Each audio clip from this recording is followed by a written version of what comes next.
The game's emblem appeared when someone noticed that one day, a new game had caught everyone's attention. The protagonist looked at the tower as the story continued about adventure and romance, various locations. Also about hidden dungeons and unknown secrets, monsters and battles, and monsters that become stronger each time. The game had a variety of fresh content. However, no matter how popular this game was, the lifespan inside it was fixed. The game, dominating the entire industry, could not keep up with the passage of time. Therefore, many players' interest in the game faded over time, only experts remained in the game. The protagonist said that he was one of them. Then he added, the worst of all. The guy turned his back. The monster bared his teeth, and the protagonist thought that this is why this very expert begins to boil. He looked up at the monster. The beam pierced the space and the protagonist thought that he was now returning to the time when the game had just captured everyone's attention. The guy sat on the ground and thought that this was all in order to start all over again as a newbie. The game's emblem appeared when the protagonist noted that he was a pro, a god machine. It was a virtual reality game that came out 15 years ago.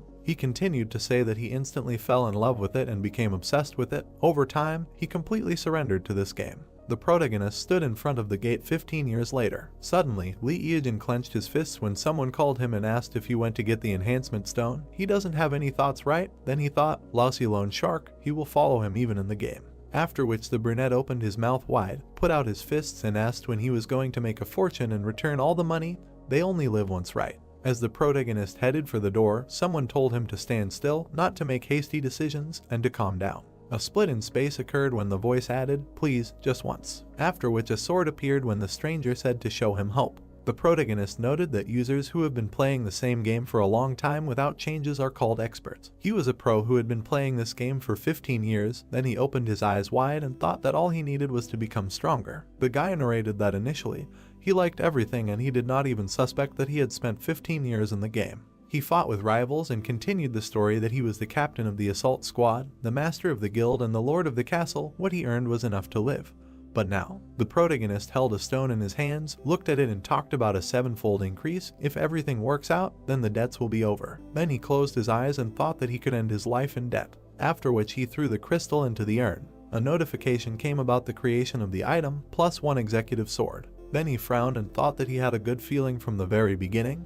If he were a coward, he would not even be able to touch the enhancement stones. Notifications came one after another. Holding the stone in his hands, the guy opened his mouth and shouted, great, go, go. There were already plus 4 executive swords, but the enhancement was finished. After which the protagonist got angry and said that it was too early, a little more was needed. Another sword was created. The brunette smiled broadly and said good, today he is lucky. Suddenly a voice was heard asking Lee, is he on top today? To which he replied that he managed to enhance the stone 5-fold in one go. Excitement flared up in him. After which he thought that from this moment everything is for real and began to pray to all the gods, asking them to give him strength. He threw the crystal into the urn again and shouted, let's go. The sword lit up. The enhancement continued as the protagonist cheered and shouted, yes. He then opened his mouth wide, holding the stone in his hand, and said that he would succeed today. All that was left was to achieve a 7-fold enhancement. After which he threw the crystal again with a long cry, forward. The sword glowed even brighter. The 7th enhancement occurred as the guy loudly shouted hooray. Opening his eyes wide, he announced that he had managed to achieve a 7-fold enhancement in one go. The protagonist looked away questioningly, after which he smiled with fear in his eyes and thought that now he was not afraid of any borrowers. Considering how much he earned, he no longer needed to worry about debts, no. A tear rolled down his cheek as he said that this was a new beginning. He would start a new path. The guy could not believe it. Looking at the sword, he noted that the weapon he had received thanks to loans, the executive sword, with it he would be able to make a fortune by destroying high-ranking monsters. After which he asked himself if he should pay off his debts, because if he sold the sword, what would he have left? Looking into the void, he thought about what he could do with empty hands. Then he looked down and continued to think that he was already 35 years old, after which he looked up and added that he was nothing but a disaster in the game. Then he looked at the weapon and thought, one more time, maybe it was worth trying again. The protagonist smiled uncertainly and asked what if he could achieve an 8-fold increase. After that, he thought that in any case, his life was miserable. What was the point of starting all over again, having nothing? In his life there were no friends, no family, no loved one. The guy lowered his head and said that if everything worked out, then with the money he earned he would be able to buy an apartment. An inner voice told Lee to calm down. He was in his right mind. After listening to it, the brunette jumped up, threw a stone and shouted, great, let's go. Rays came out of the sword. Then they shone very brightly, after which a notification came about the completion of the 8th enhancement. The guy's eyes were bulging out of their sockets. The protagonist began to cry, spread his arms and thought, thank the gods, they really exist. The virtual voice was delighted and asked if today was really his lucky day, to which the guy, with tears in his eyes, replied that he, too, about what kind of day it was. Then he opened his eyes and looked at the notification and the burning sword. Then he narrowed his eyes. The protagonist exhaled in relief. Then he bared his teeth, grabbed a stone and shouted, "Go," to which the voice asked if he was crazy, and he replied that he told you, a man only lives once. The voice ordered him to stop and asked what he would do if everything went wrong. After which the protagonist thought that the enhancement plus 9 is an extreme probability. The probability is 12/100th of a millionth. If everything works out, then he can get money that is not comparable to an 8-fold enhancement. He would be able to afford a luxury apartment in Gangnam, and he would be able to restore his old relationships as well as make new ones. The guy continued to think about absolute luxury, a life without worries, the legendary 9-fold enhancement. The brunette gritted his teeth, frowned and thought that he would create this with his own hands today. He would become the most special. Then he felt the power and realized that no matter what he did today, this was his day. But suddenly, darkness appeared around the guy and an error occurred. The sword disappeared and a notification about the enhancement failure came. The protagonist's eyes diverged in different directions. Sweat ran down his hand when he asked why the 9th enhancement did not occur. The guy was confused and thought that apparently today is not the day when everything is possible. A voice in his head called him and said that it was time for him to go. The protagonist fell into a stupor and asked himself where to go, into a barrel filled with cement or into a chicken feed grinder. He continued the thought that a new life would await him if he could stop at 7-fold amplification, and if he stopped at 8-fold, he could buy an apartment in an elite area, and then asked what happened to him. His thought continued with the fact that if he could stop, he would start living like a human. But suddenly he interrupted his thoughts and thought that everything was wrong. He should not have done amplification from the very beginning. He punished himself by having to use private loans. He should not have started this game at all. After which he cried bitterly and said that if he could go back 15 years, he would never have come to such a life, but it was too late. Everything was pointless. Although he was an expert, he screwed up at everything. Then he caught himself thinking that his head was spinning. He began to fall and asked, "Stress hypertension." The protagonist jumped out of bed in fear. There was confusion in his eyes. He saw an IV and a badge on the bed. Then he looked ahead and asked where is he? A voice was heard saying that he had woken up. The doctor looked at Mr. Eogen and said that he was worried. The red-eyed man asked what, to which the doctor answered him, he does not remember, he was in an experimental capsule of virtual reality. The man looked at the guy and continued to say that he later came to them at the hospital because he had a seizure while going through the beta version. The brunette opened his eyes wide and thought, experimental beta version, what is he talking about? The stranger in the suit and glasses laughed and said that their company would provide him with a new capsule and a small amount of money as an apology. The capsule he used was rejected, but in any case, the incident must remain a secret. The protagonist mentally asked if this was deja vu, then looked at his watch and thought that the realization of reality was slowly coming to him. Then he smiled and asked, so only 15 minutes had passed since his arrival in the capsule. The guy narrated that when he was conscious, he was a being rejected by society, without family and friends. After which he opened his eyes wide and thought, really, he got into the past. Then the main character realized that it turned out that all these 15 years were just a dream. The city stood against the backdrop of the sunset. There was no light in the windows. The guy looked up. He was lying on the floor. There was a mirror next to him. He looked at himself and thought, smooth skin without a single wrinkle. Looking at himself, he thought that this did not at all resemble the face of a 35-year-old man who was addicted to alcohol and cigarettes. After which he frowned, and his face aged when he thought that all this was just a fantasy, and that was just a nightmare. The game emblem appeared again when the guy noted that his whole life was turned upside down because of this damn game. His younger sister said that she would do BJ and borrowed an item from him, but everything did not go according to plan.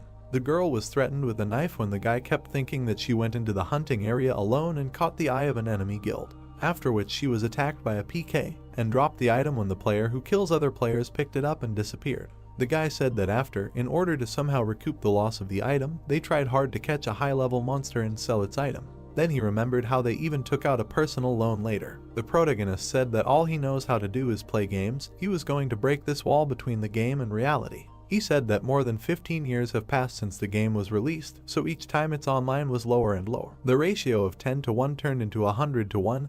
It was becoming increasingly difficult to pay off the interest, not to mention the debts. But in the end, he still bought an executive sword. He thought that he would increase its power and resell it. Then he remembered all the events and added that in the end. The protagonist stood at the mirror. He frowned and thought, it really was just a dream. Then he closed his eyes, after which he opened them, clenched his teeth and shouted that this could not be. The evil guy thought that the most promising game had become useless to anyone in 15 years, all that time spent together had become his whole life. Then he looked away and said, whatever. The protagonist looked at the capsule and said that he needed to play once, after which the game emblem appeared. The protagonist was falling into the portal. Suddenly a notification came from the machine god that she welcomed him. Dragons were flying in the multicolored sky. A bright beam appeared on it. The guy landed on a rock, looked at the tower and said that all this was not a dream, after which he thought that everything remained the same as it was 15 years ago. However, he walked up the stairs, looked at the columns and said that he didn't know how far he could see into the future. What if it was a completely different game? The protagonist frowned, thought about the inventory.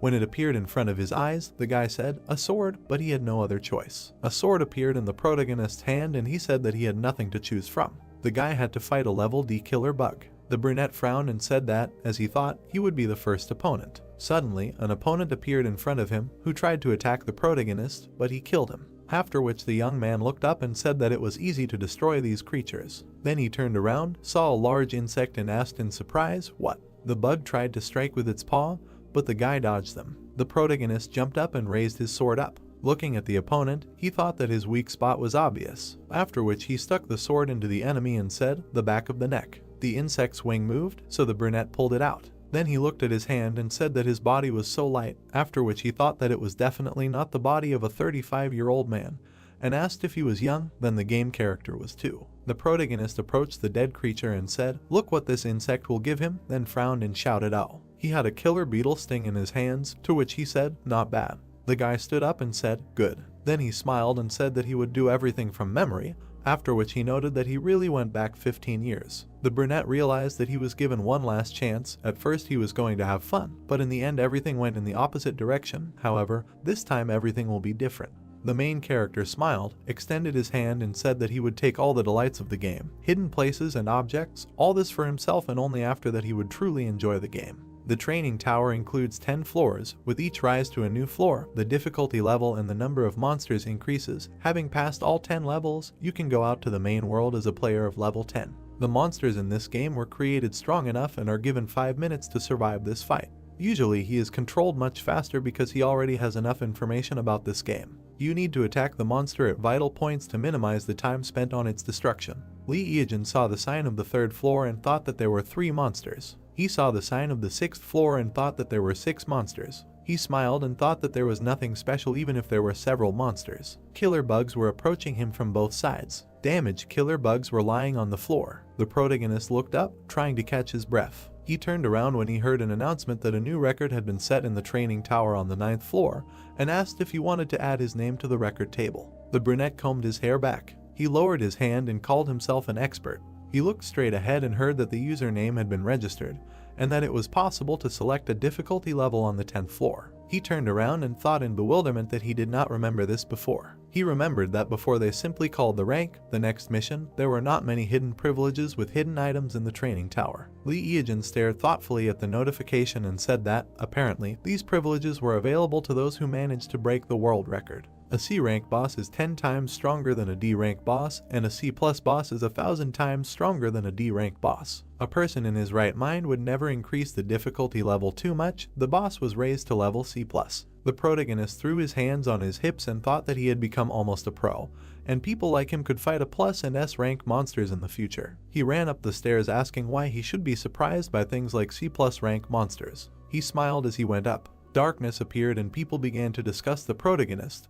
They were surprised that there was a hidden boss in the tower. Only a little time had passed since the game was created, and something like a hidden boss had already appeared. And recently a new world record was set on the 9th floor, and as expected from the Koreans, his nickname is Expert. So little time had passed, and he had already bent everyone over, and someone asked if he was streaming the walkthrough because it would be interesting to watch. The girl opened her mouth and said that she had not seen anyone inside, and if this really happened, then everyone would have noticed it. The man opened his mouth and said that it was impossible to choose a C+ rank boss on the 4th floor. The man looked askance and thought what the hell was going on. He had just passed the 10th floor but was hearing this news for the first time, and how could this even happen? All the players from the newbie village knew each other well. His identity would be revealed one day, and once he appeared, the scouts would take over. The monster was holding an axe in his hands. Then he struck. The guy struck the monster in the eye and said that he knew about the attack pattern and wondered if it would work. Once he got used to the weapon, he would not be able to take damage at all. Lee Eejin struck one after another and said that with his strength, he would be able to defeat the Skeleton King. The brunette swung the sword and then said, "The tasteless power of power," and then asked if this is what people who pass high levels feel. Then he threw me on his shoulder and said that now he can defeat him. The Skeleton King was sitting on the ground defeated. The guy got chest protection and he said that for an expert it was nothing. Protection appeared on his legs.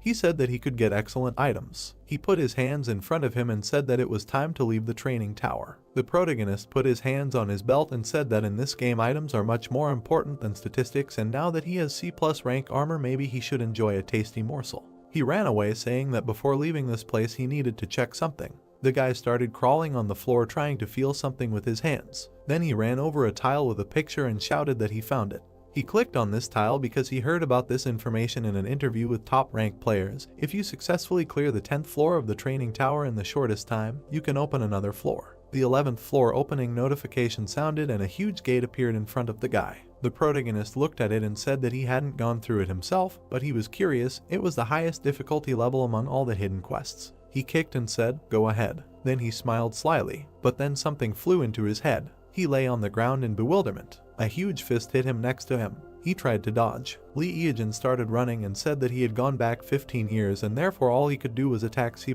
rank monsters, and he didn't understand how this monster could just jump out. There was an explosion. The guy fell from the blast wave. He opened his eyes wide and said something like, "Making fun of me, and how could he possibly defeat him?" A huge monster stood in front of him. It was a dragon prison advisor. The protagonist looked at him in amazement and said that the monster in training was S rank, but did not finish and suggested that maybe it was created by mistake and that the world slapped him again. The advisor swung his fist. It flew over the protagonist's head. The monster hit the ground and the guy flew off. The executioner of the dragon prison, belonging to the dragon family, makes this monster one of the few dominant ones on the entire continent. It officially became part of the game only 10 years after its appearance. Then the players gathered in alliances and went on a campaign against dragon-like monsters, and unlike his obese physique, he was very fast and difficult to defeat, so the players were instantly defeated. The fist landed right next to Lee Eejin. He opened his mouth and furiously asked what machar he should defeat him with. But the monster struck again, and the guy flew off. He curled upside down. But in flight, he turned over and landed on his feet. He looked at the bridges and noticed that something was wrong. The advisor growled loudly. The protagonist looked at him in confusion, and then he smiled and said that this is it. The guy saw the bracelets on his arms and thought that his strength was being restrained by these things, and he had them all over his body. Apparently that was why he couldn't move quickly. On his back there were the same spikes as the bracelets, and the guy thought that, in other words, this creature was not a tormentor, but just a low-ranking monster. The monster stretched out its hand to the guy. It took out a sword and shouted that the developers made the game really fun and there definitely had to be some kind of Easter egg in it. Lee Eejin swung the sword, and then he struck. The advisor looked at him in surprise. The guy was scared at first. Then he smiled. The monster struck, and the brunette thought that even though he had combined poison, a sword, and chainmail, this blow had only lowered his HP by 25 points, and the monster was much stronger than he thought. The monster's fist flew past the guy, and he thought that if he focused on its attacks, he could easily dodge them. In addition, his sword could not break, and at least he did not have to worry about that. Initially, he had the ability to regenerate, but now he was in an area where he could not use this skill. The protagonist lowered his sword and said that from now on, a long battle awaited him. The guy jumped on the monster and thought that this was how his battle to the death with this creature began.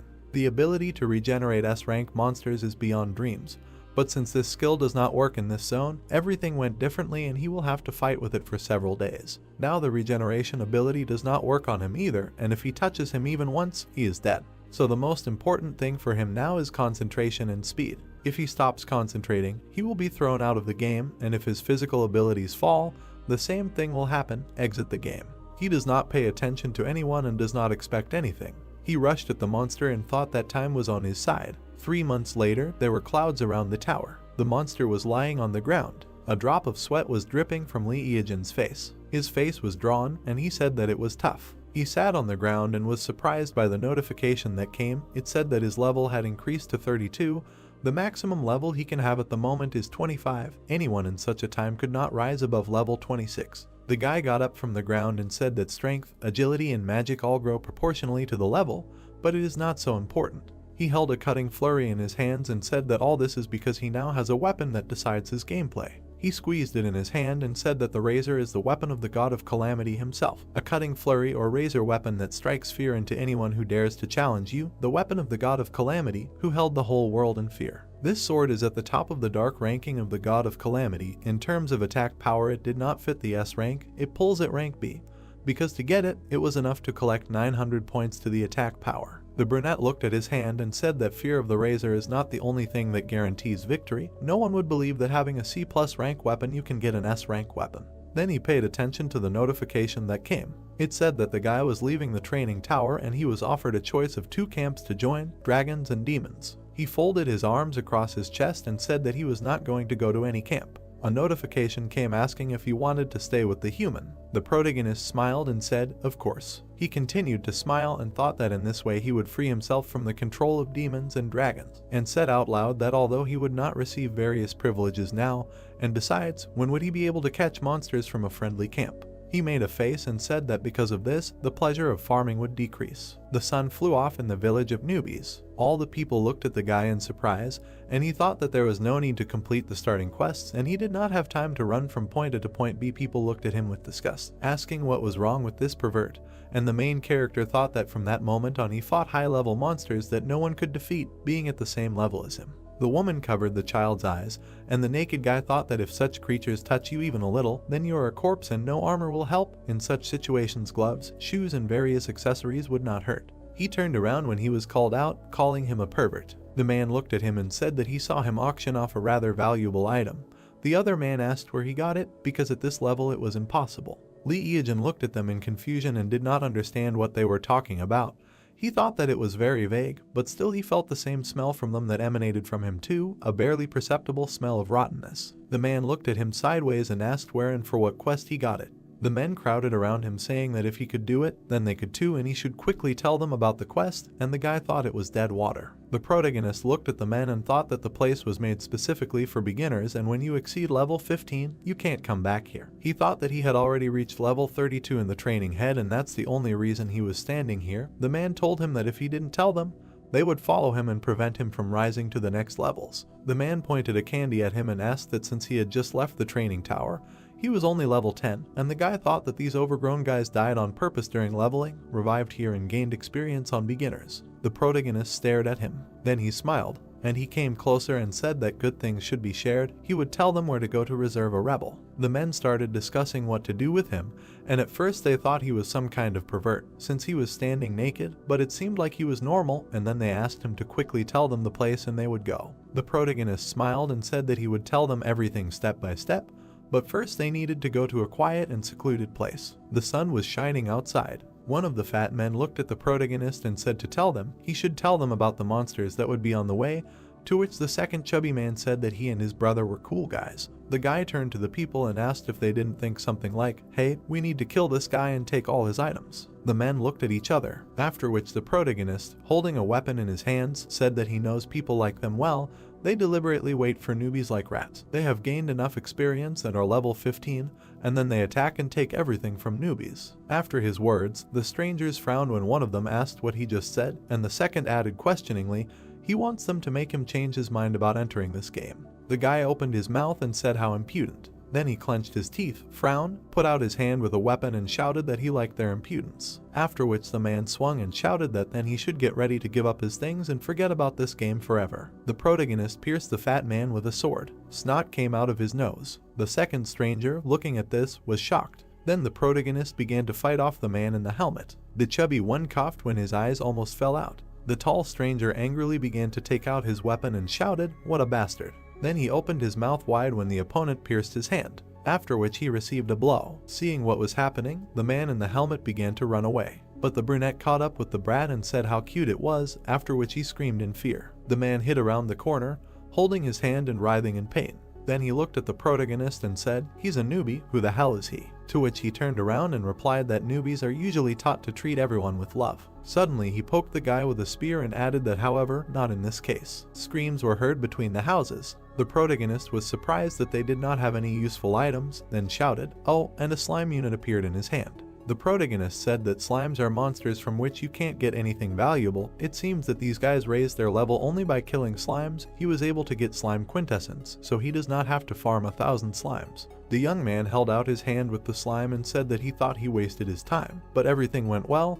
This thing will come in handy when he attacks the dungeon. He then looked at the virtual tablet and said that it looks like his item was bought at the auction, then noted that the auction is held for 72 hours from the time of registration. But there are exceptions, in cases where the price increases at least 10 times the original price. The guy smiled and asked, "I wonder what kind of rich kid bought this?" His eyes grew bigger. In the tablet, he saw equipment that cost a lot of money. His mouth wide open, he shouted, "What?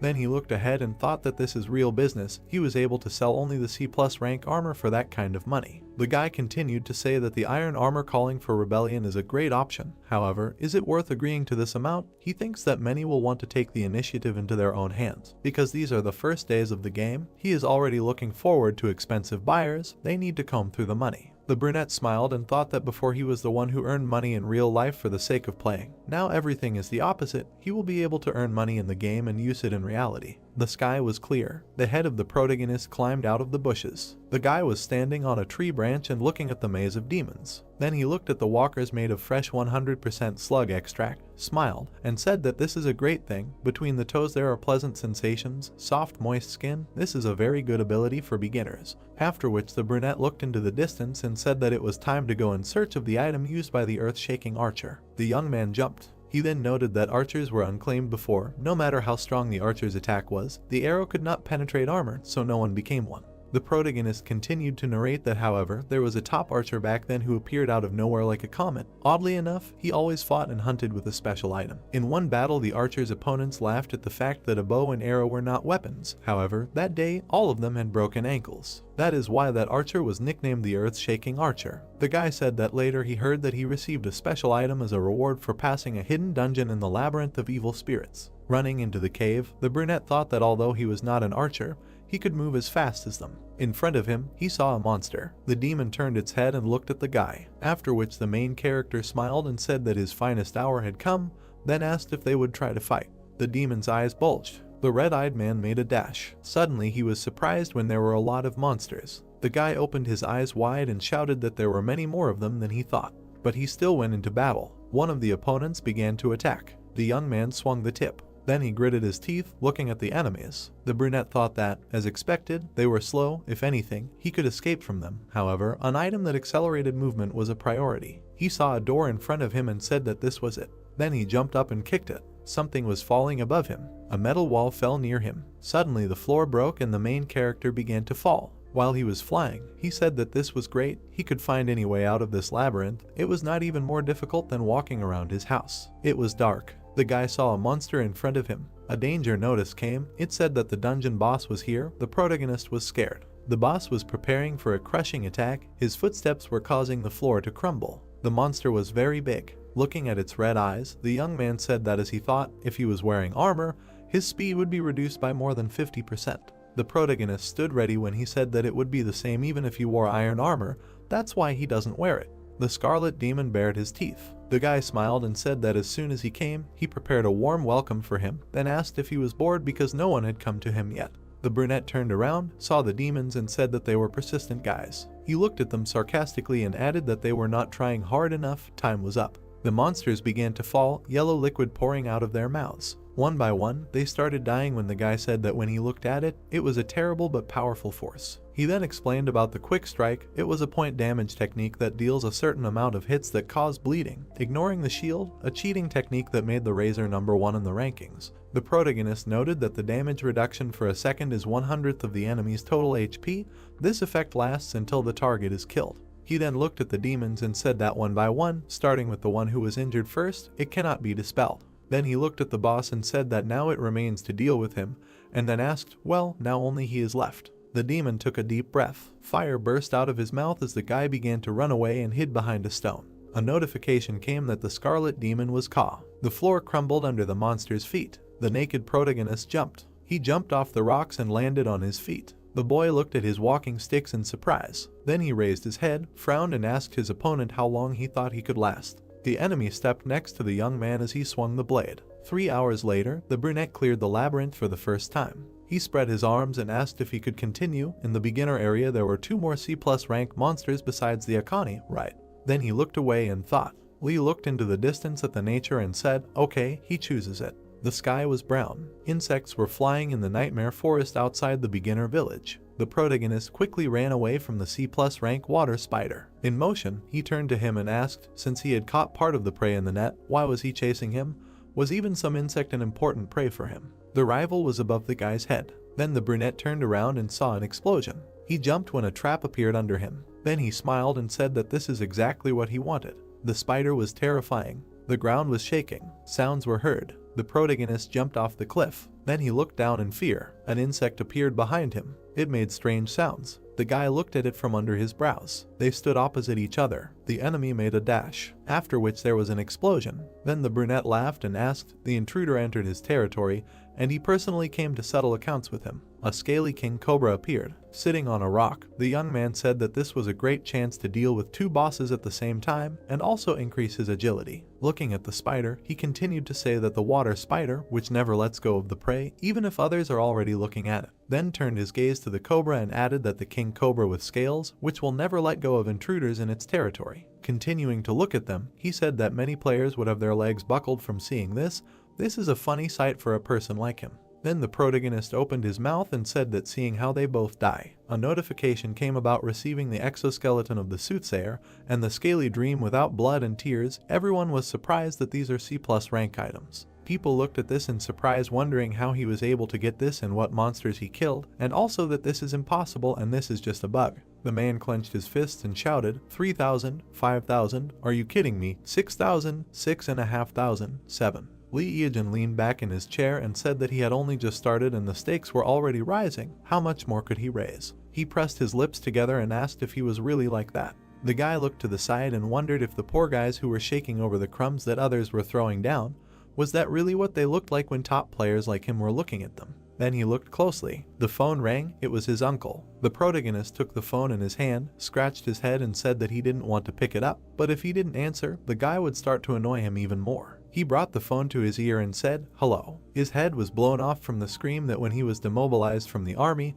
he should have stopped by to see him. The guy awkwardly looked away and said that he was just busy here and there. The uncle started yelling at him, asking what he was busy with. The uncle, sitting on the floor, started yelling that after demobilization, he probably did nothing but play with toys. The guy closed his eyes and thought that the uncle was right, and he said that there was a memorial service soon and he should come the day before it. The man continued yelling into the phone that Lee Yejin was already a man and it was time for him to grow up. The guy took the phone away from his ear, and the uncle continued yelling that it was time for him to start earning a living and he should look at his cousins. They all went to prestigious universities. The brunette said that it was as if he himself earned his living, and did not raise him on his parents' inheritance, which he eventually took for himself. He sighed with relief. The protagonist laughed and said that he was a top player and raised the bar. The light on the stream was blinking and he said that he had a long way to go. The protagonist leaned back in his chair. Then he looked seriously and said that there was nothing more to do in the beginner's area and it was time for a real game. He looked at the capsule and his uncle was indignant that he was not listening to him at all. Merciless desert, Zone B, abandoned ruins of an ancient civilization.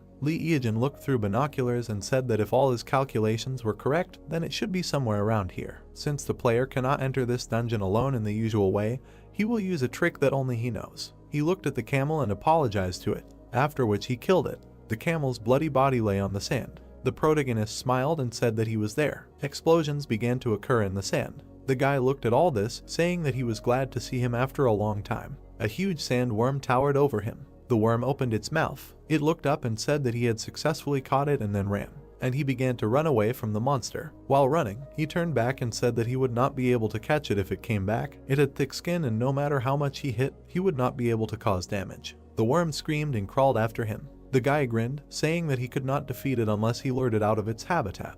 He saw the pyramid and said that therefore there was no need to think about anything and just run to the goal. The protagonist was rapidly approaching the pyramid. He ran up the pyramid. There was a roar, and the brunette disappeared from sight. He looked inside the passage. Then he smiled. He stepped inside the tunnel and said that this was great and he was able to overcome the path. He went in there and was surprised. These were abandoned ruins of an ancient civilization, the 7th floor underground. The protagonist looked into the tunnel and decided that this was the place where the sandworm came from. He ran there and said that thanks to the sandworm he was able to get there easily. If he could meet the boss there, it would be great. He looked at the door. He was surprised and thought that the door to the boss room was open and there was already someone there. A conversation was heard from there. The brunette's eyes widened in surprise. The girl looked at the protagonist and said that there really was a person who could get to this place. The guy also looked at him and asked if all his comrades were buried. They both stared at him silently. Lee Eajin looked at them in surprise, and then he frowned and thought that it was Yu Da-hyu. Nuna looked at him and said that it was a coincidence and asked if he wanted to join the raid. They had been waiting here for several days for the last remaining boss. The protagonist wondered what this woman was doing here. He remembered how she asked to take her to the boss, how she was going to stream the walkthrough and asked to borrow a knife, and how she apologized for faking like a fool, and how she offered to borrow money. The guy moved closer and asked if he was interested.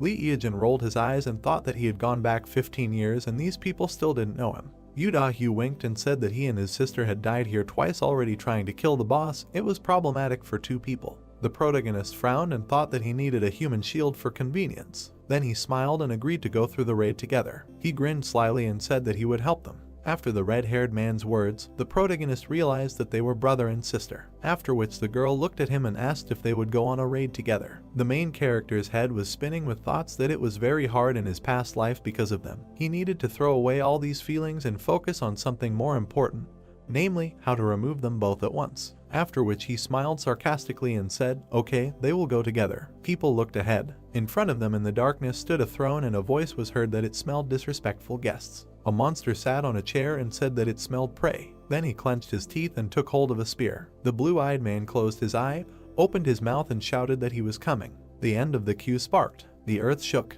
The girl opened her mouth wide and shouted that they were all good at close attack, so they would come close to him. Let's go. The brother and sister turned around. There was no one behind them. The boy frowned and asked where the bastard ran off to which his sister looked around and replied that he was just here. The thought occurred to her that if there had been at least one more of them, they would have caught him. The girl got angry, frowned, and thought that she should use this idiot as a shield. The red-haired ones looked forward in surprise, screaming. Looking at the door handle, one of them asked what it was. Nuna opened her mouth wide, stretched out her hand and shouted that the handle was broken. This bastard, he was up to something. Then she clenched her teeth. The brother looked at her when she clenched her fists and said that nothing could be done. There was only one thing left. The boy narrowed his eyes and replied that he understood her. If they caught this monster, they would officially become pioneers. The unnamed B-rank queen rose up with a spear in her hands. The brother stepped forward and shouted that he was attacking. The monster swung as the boy raised his shield in front of him. The opponent struck. His weapon glowed. Then he used magic. Yu Chang defended himself with all his might. Suddenly, the monster's weapon and the boy's shield collided.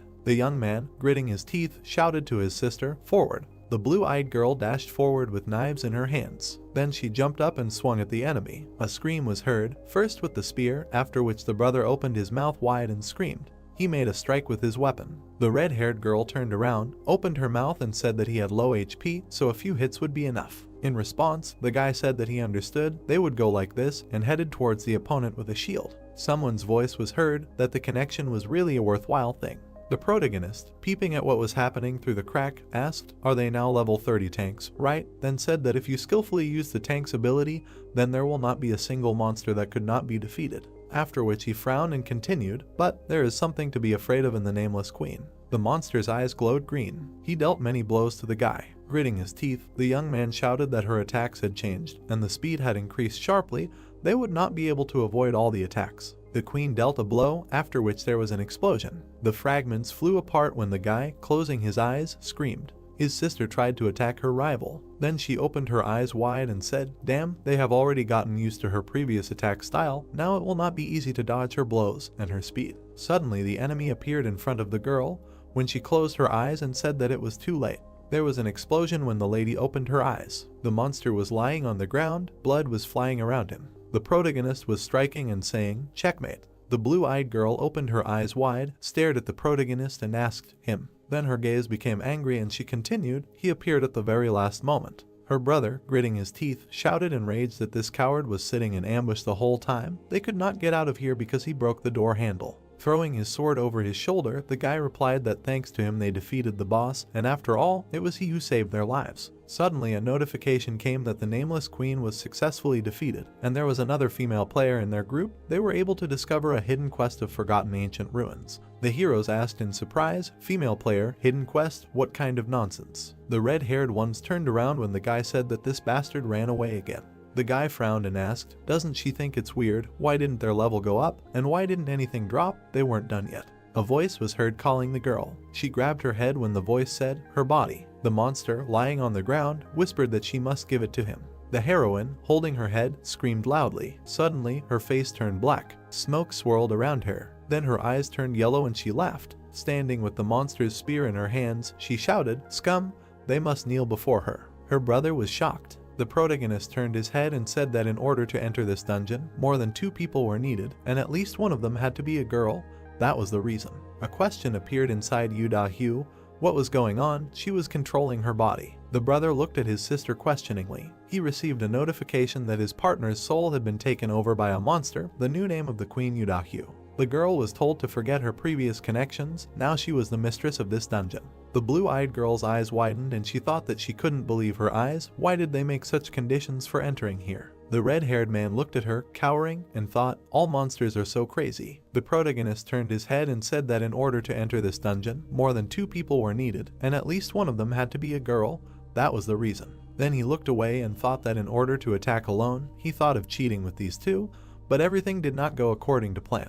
The guy looked ahead in surprise when an explosion occurred. The yellow-eyed girl stood in front of him, saying that she was the queen of Rhodesia, an ancient state that was destroyed during the war between dragons and demons. Then she opened her mouth wide and shouted that today she will revive Rhodesia. They are wild beasts. The real heroine was apologizing to her brother in her thoughts, and thought that her punishment is much more serious than his. Well, at least she will be able to find out what the reward is for this raid. Looking at the notification, she was surprised. It's strange why it hasn't appeared yet. The protagonist began to undress. Then the blue-eyed girl looked at him and shouted, "That's right, that pervert, the raid is not over yet." The naked protagonist raised his weapon and asked, "Well then, they will begin."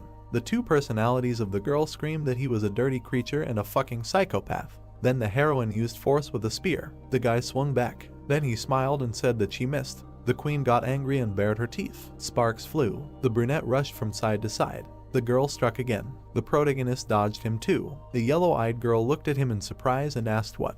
Then she became furious, raised her hands and screamed that he was a fucking rat. She launched force around herself. Then the heroine looked down and asked what he was doing.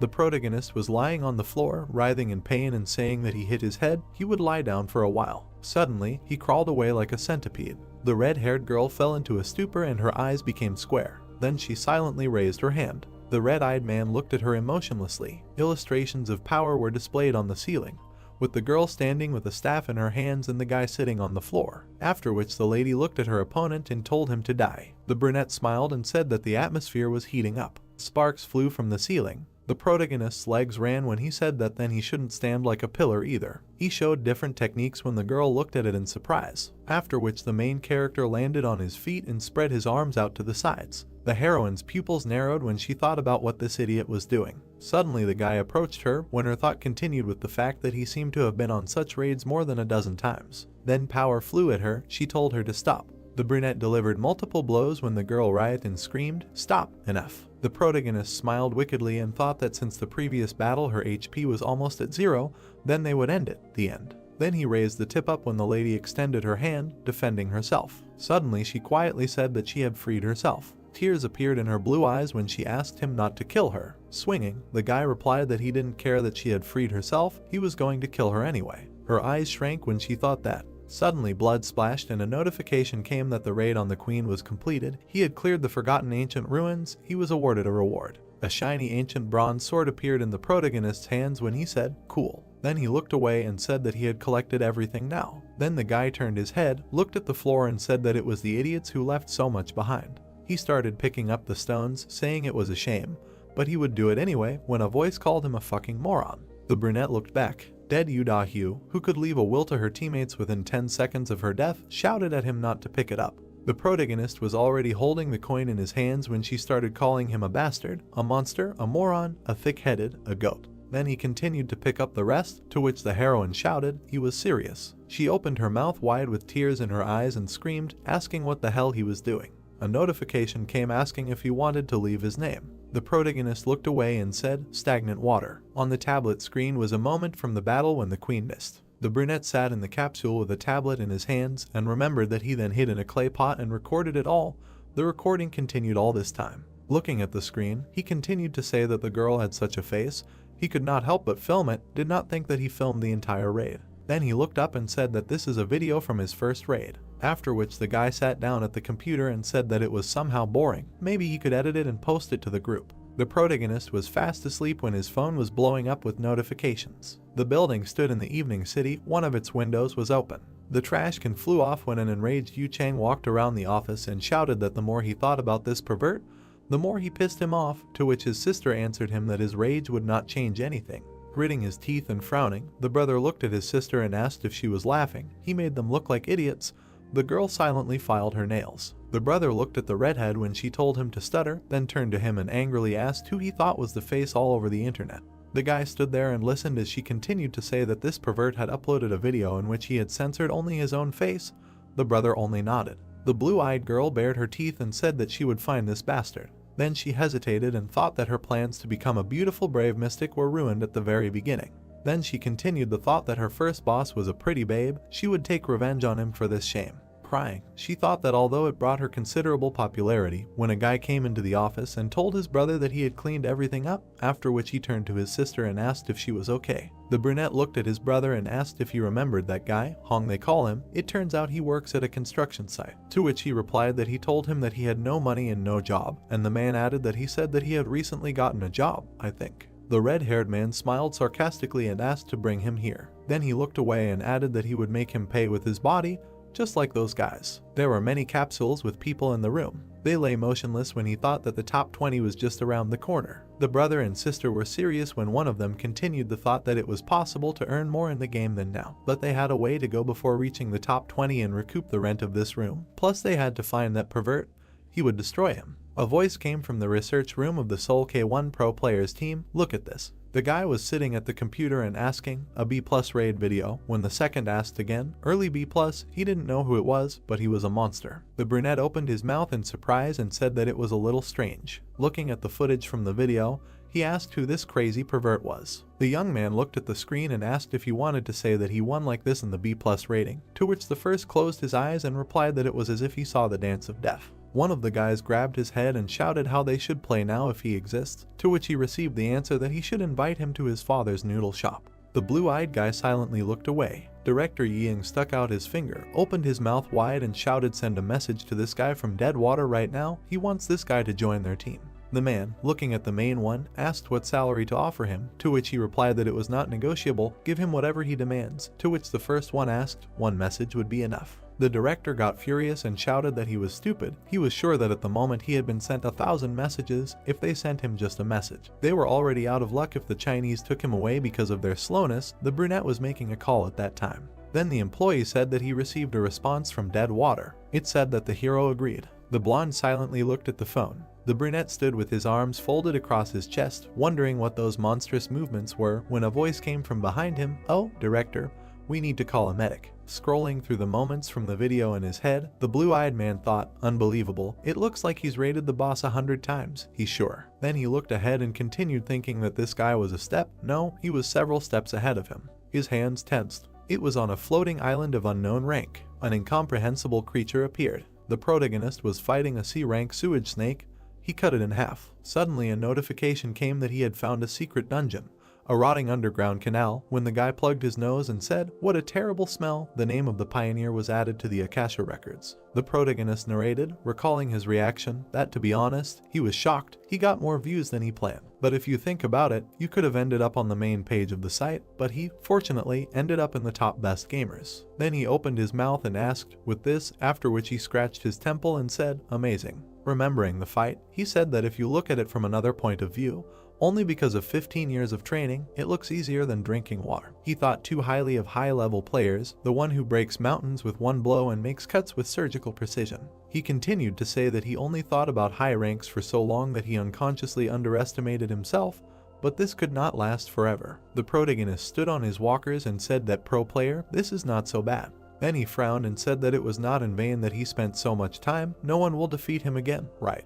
Director Yoon was crying on the couch some time later. A voice was heard greeting a wanderer in a decayed underground canal. In front of the protagonist stood a hidden NPC crying statue of Pygmalion. The voice asked the guy to fulfill one of its requests. Then the statue began to cry as the voice continued to say that if he fulfilled its request, it could take all the gold that was hidden behind it. The guy pressed the button to refuse. Then he heard a request not to do this. It asked to destroy it. The voice pitifully asked to end his suffering. The brunette looked away in surprise and thought, destroying the statue is a simple quest, but if he accepts it, Pygmalion will simply disappear and the reward will be small. This will not work. Then the crying statue lowered its head and said that if he does not want to destroy it, then let him take revenge on the one who brought him such suffering. He then asked to find this damn statue and take revenge on her. This is the crying Galatea. A notification came in saying that he could take the quest Pygmalion's request. Lee Yejin, rowing the oars, said that it was a jackpot and that he actually got this quest just like that. A player named the God of Battle mentioned in an interview a long time ago. The thing that made a player who had been ranked 10 for a long time rise to rank 1 was the reward for this quest. The statue said that it used to be a human and a famous sculptor. The guy said that he was not interested in this and he was skipping it. He jumped to his feet and shouted that the real game was about to begin. He would defeat this guy with whom he had so many problems. Forward to the jungle of chaos. But then something appeared from above. Nuna hit the boat with her axe. The guy, stepping on the ground, asked if she was really attacking him. The girl turned around and said that she had finally found this bastard and was going to take revenge on him for everything he had done to her. The protagonist turned around at the sound of shouts that they were all here too. A crowd of men were standing and shouting that he was a corpse and they were all out for revenge and that he shouldn't get into trouble. The protagonist looked around and thought that he couldn't remember them all, but he was causing damage wherever he went. Then he asked how they knew he would be here. Nuna approached him and asked if he thought she had been sitting idle all this time. Did he think he could stand up to such a crowd? Lee Yejin looked around and thought that he had completely memorized her attack patterns when she was a boss, but killing players might be a bit difficult. The people around him started preparing to attack, and the guy thought that he was sure of one thing: they weren't just here for revenge. He licked his hands and thought that maybe he could use them. There was a pop. Only clothes were left on the ground and everyone wondered where he went. The girl looked back when she heard the question about where they were aiming. Lee Yejin stood naked on the pole and looked at everyone arrogantly. Then he smirked and spread his arms and asked if they would accompany him on a secret raid. The man asked in surprise what the hell he was talking about, and the other said that he was trying to trick them again. He raised one hand and said that he knew what they really wanted, and that was information. He threw his head back and said, bosses, hidden dungeons, information about quests, and the first run, because that was why they were chasing him. Everyone looked at him in confusion. Then the protagonist scratched the back of his head and said that he thought his outfit was also quite unique. He spread his arms and said that in any case, as they expected, he could provide them with all this special class information. The girl pressed her lips and thought, the first run. Lee Yejin extended his hand and asked what they were going to do now if they wanted to go with them. And thus, their team was formed. Yu Da-hyu, Nuna, the Lone Shark Twins, Lee Dong-bai, Lee Yun-bai, Lee Jian-bai, the three beautiful musketeers, the mobs, the rest he sent in case of trouble, and the professional player of the sole branch of K1, Ma T-Gang. The protagonist looked at T-Gang and abruptly turned away, thinking that this was amazing. It really was T-Gang. The #1 god of battle in the national rankings, the ace of the national team, the best in the hero category, he was standing right in front of his eyes. The protagonist smiled. Then he looked into the void and thought that he didn't seem to have done anything to him that could anger him. Someone cut up an insect. The girl grimaced and said that it was disgusting and there were too many parasites here. They were in the jungle of chaos. Nuna said that only lowly D-rank monsters appeared here and asked if there really was a hidden dungeon in such a place. The protagonist turned to her and said that they were almost there. The man opened his mouth and said that it was so hot and humid here, his panties were already wet, and where was there water or at least fruit? Nuna turned to the protagonist and asked who he really was and how he knew that there was a hidden dungeon here. The guy looked up and said that he just found it while walking. The girl, walking past the bushes, told him not to lie, because the dungeons in the beam are created by monsters or NPCs, so even the game masters do not know the exact location. They walked deeper into the bushes, and the girl asked if he was sure about the correct direction. They plunged into the darkness. They came out to the circus tent. It was a secret dungeon, a secret meeting of dolls. Lee Yejin ran forward saying that he would go first. Da-hyu looked at it and concluded that he wanted to appropriate everything for himself. He ordered him to stop.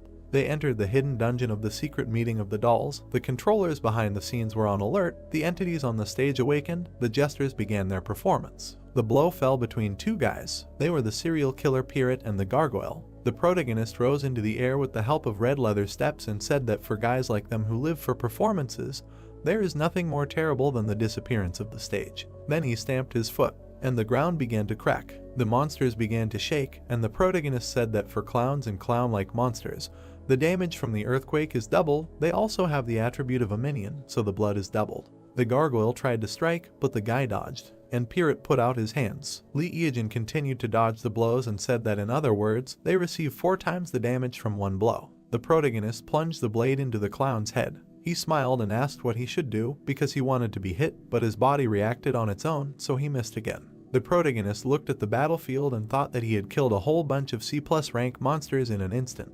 Jianbai looked at the protagonist and thought that, frankly speaking, he had no flaws. When she came to the dungeon and saw the bronze giant, it had already been defeated. The protagonist stood on the monster, and the girl thought that even she as a player was repulsed by its abilities. She personally wanted to see it in action, so she joined the raid, but she did not expect this. She turned around when someone asked for some items. The men angrily shouted that it didn't look like a group raid.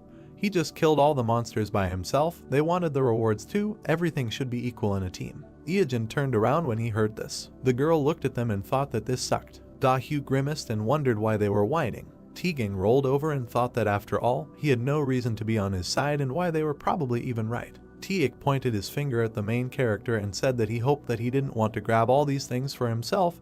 The guy replied that he would give them to him. The man's eyes widened when he heard this. Eojin smiled and said that they could split everything equally between them. He was a team after all. The man grimaced. Then he rubbed his nose and said that he was better than they thought, and the guy replied that since they were a team, they should be honest with each other. Dahyu looked at them and thought they were idiots. She bit Booga and thought that it was impossible and he couldn't be that kind. He definitely had skeletons in his closet and he was definitely trying to use them. The man came up behind the main character and told him to open the door to the next floor. The girl thought that he was now acting like a simpleton. The door opened. There were many columns in the room. In the center there was a statue of a girl who covered her face with her hands. They found themselves in a secret meeting of dolls too. Everyone began to walk around the statue, saying that they didn't think it would be so spacious, and from a distance the statue looked like a piece of cloth. Everyone scattered around the hall and began to study it, saying that it looked like a room with a boss. They wondered what kind of chairs these were. The hall began to fill with smoke. The controllers behind the curtains began to express their anger. The man looked back and asked where the boss was. A headless man appeared behind him. He fell to the floor. Everyone looked at it in surprise and did not understand what happened. And now the second person died and fell. No one understood what happened. The girl opened her mouth and said with surprise that it was her doing. She aged to a statue and said that this was not an ordinary statue. Blood was wrapped around her hands, and someone shouted that it was a monster and they did not understand how it moved and was already standing in another place. Everyone stared at the statue. The protagonist smiled and thought that, as he expected, Tegan quickly understood everything. This boss cannot be defeated for 5 years, since he was found. It was a statue of a crying Galantia. It was invented based on the Weeping Angels from the Doctor Who series. The girl swung her sword and said that the statue was a monster. They were parodied many times, especially in Dem, and after it was upgraded, it began to look damn scary. The girl struck, after which she looked in surprise. Dongbai was about to hit with her staff and asked to move away. Then she hit it and the statue burst into flames. The girl pressed her lips together in disappointment and said that it was unsolvable. Yunbai frowned and asked how they could defeat it. Tegang frowned and wondered when the boss would attack. Dahyu turned around and said that it seemed like their attacks wouldn't work until the boss moved and asked if anyone had seen her move.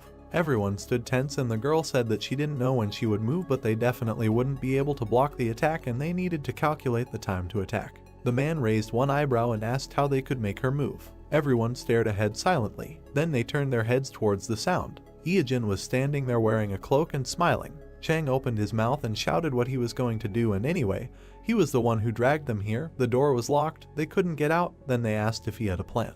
The protagonist cleared his throat. He raised his finger and said that there were only 2 ways to leave this dungeon.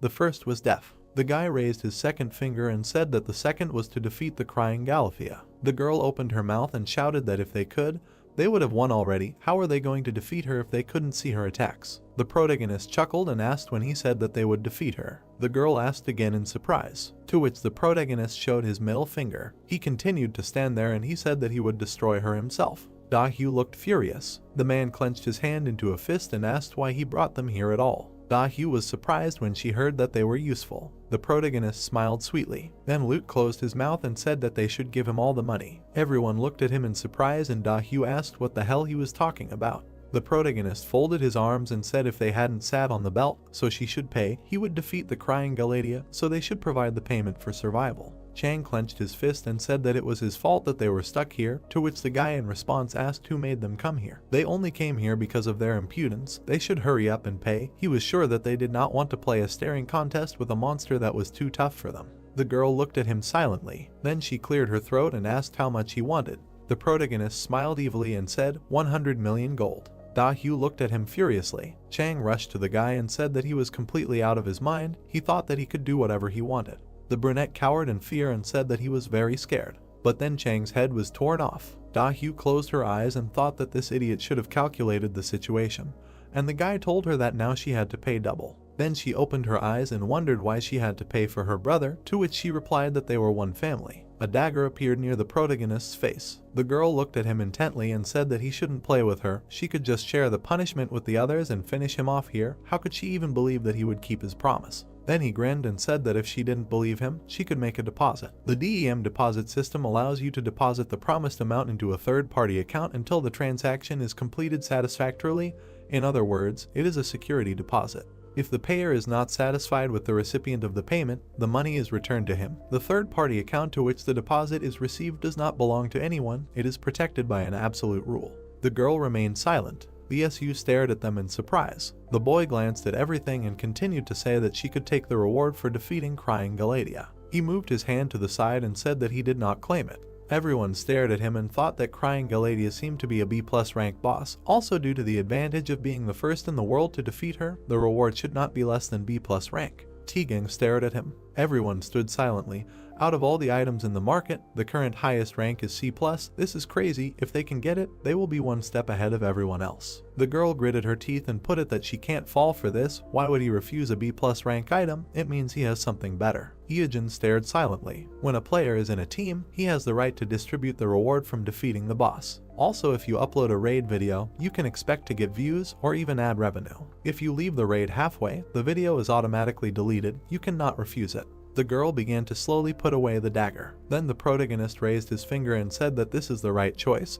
They have 6 people and the fee is 100 million, so each one needs 14 million. He was very surprised when he saw that the girl contributed 200 million gold. Golden Rain contributed 100 million, Silver Rain contributed 100 million gold. Bronze Rain contributed 100 million, Teak contributed 100 million gold. The God of Battle contributed 100 million gold. Iyajin looking at this, he stared at them and thought that he wanted them to pay a total of 100 million. He seems to be these guys really want to finish this. The girl asked him to keep his word. She looked closely and corrected to make sure that he really will defeat the statue and all the loot from the boss will go to them. To which the protagonist nodded affirmatively, and he began to walk forward, thinking that they must really want to be pioneers. That was the reason for their success in the future. He frowned and thought that in their place he would give up and die, and out loud he said that when he gave the signal, everyone should turn away from the statue. He came close to it. 5 years after the discovery of the Weeping Galaton, collective reflections, inductive records, counting every unexpected change, hidden options. He put the shield in front of him and thought that only after collecting all this,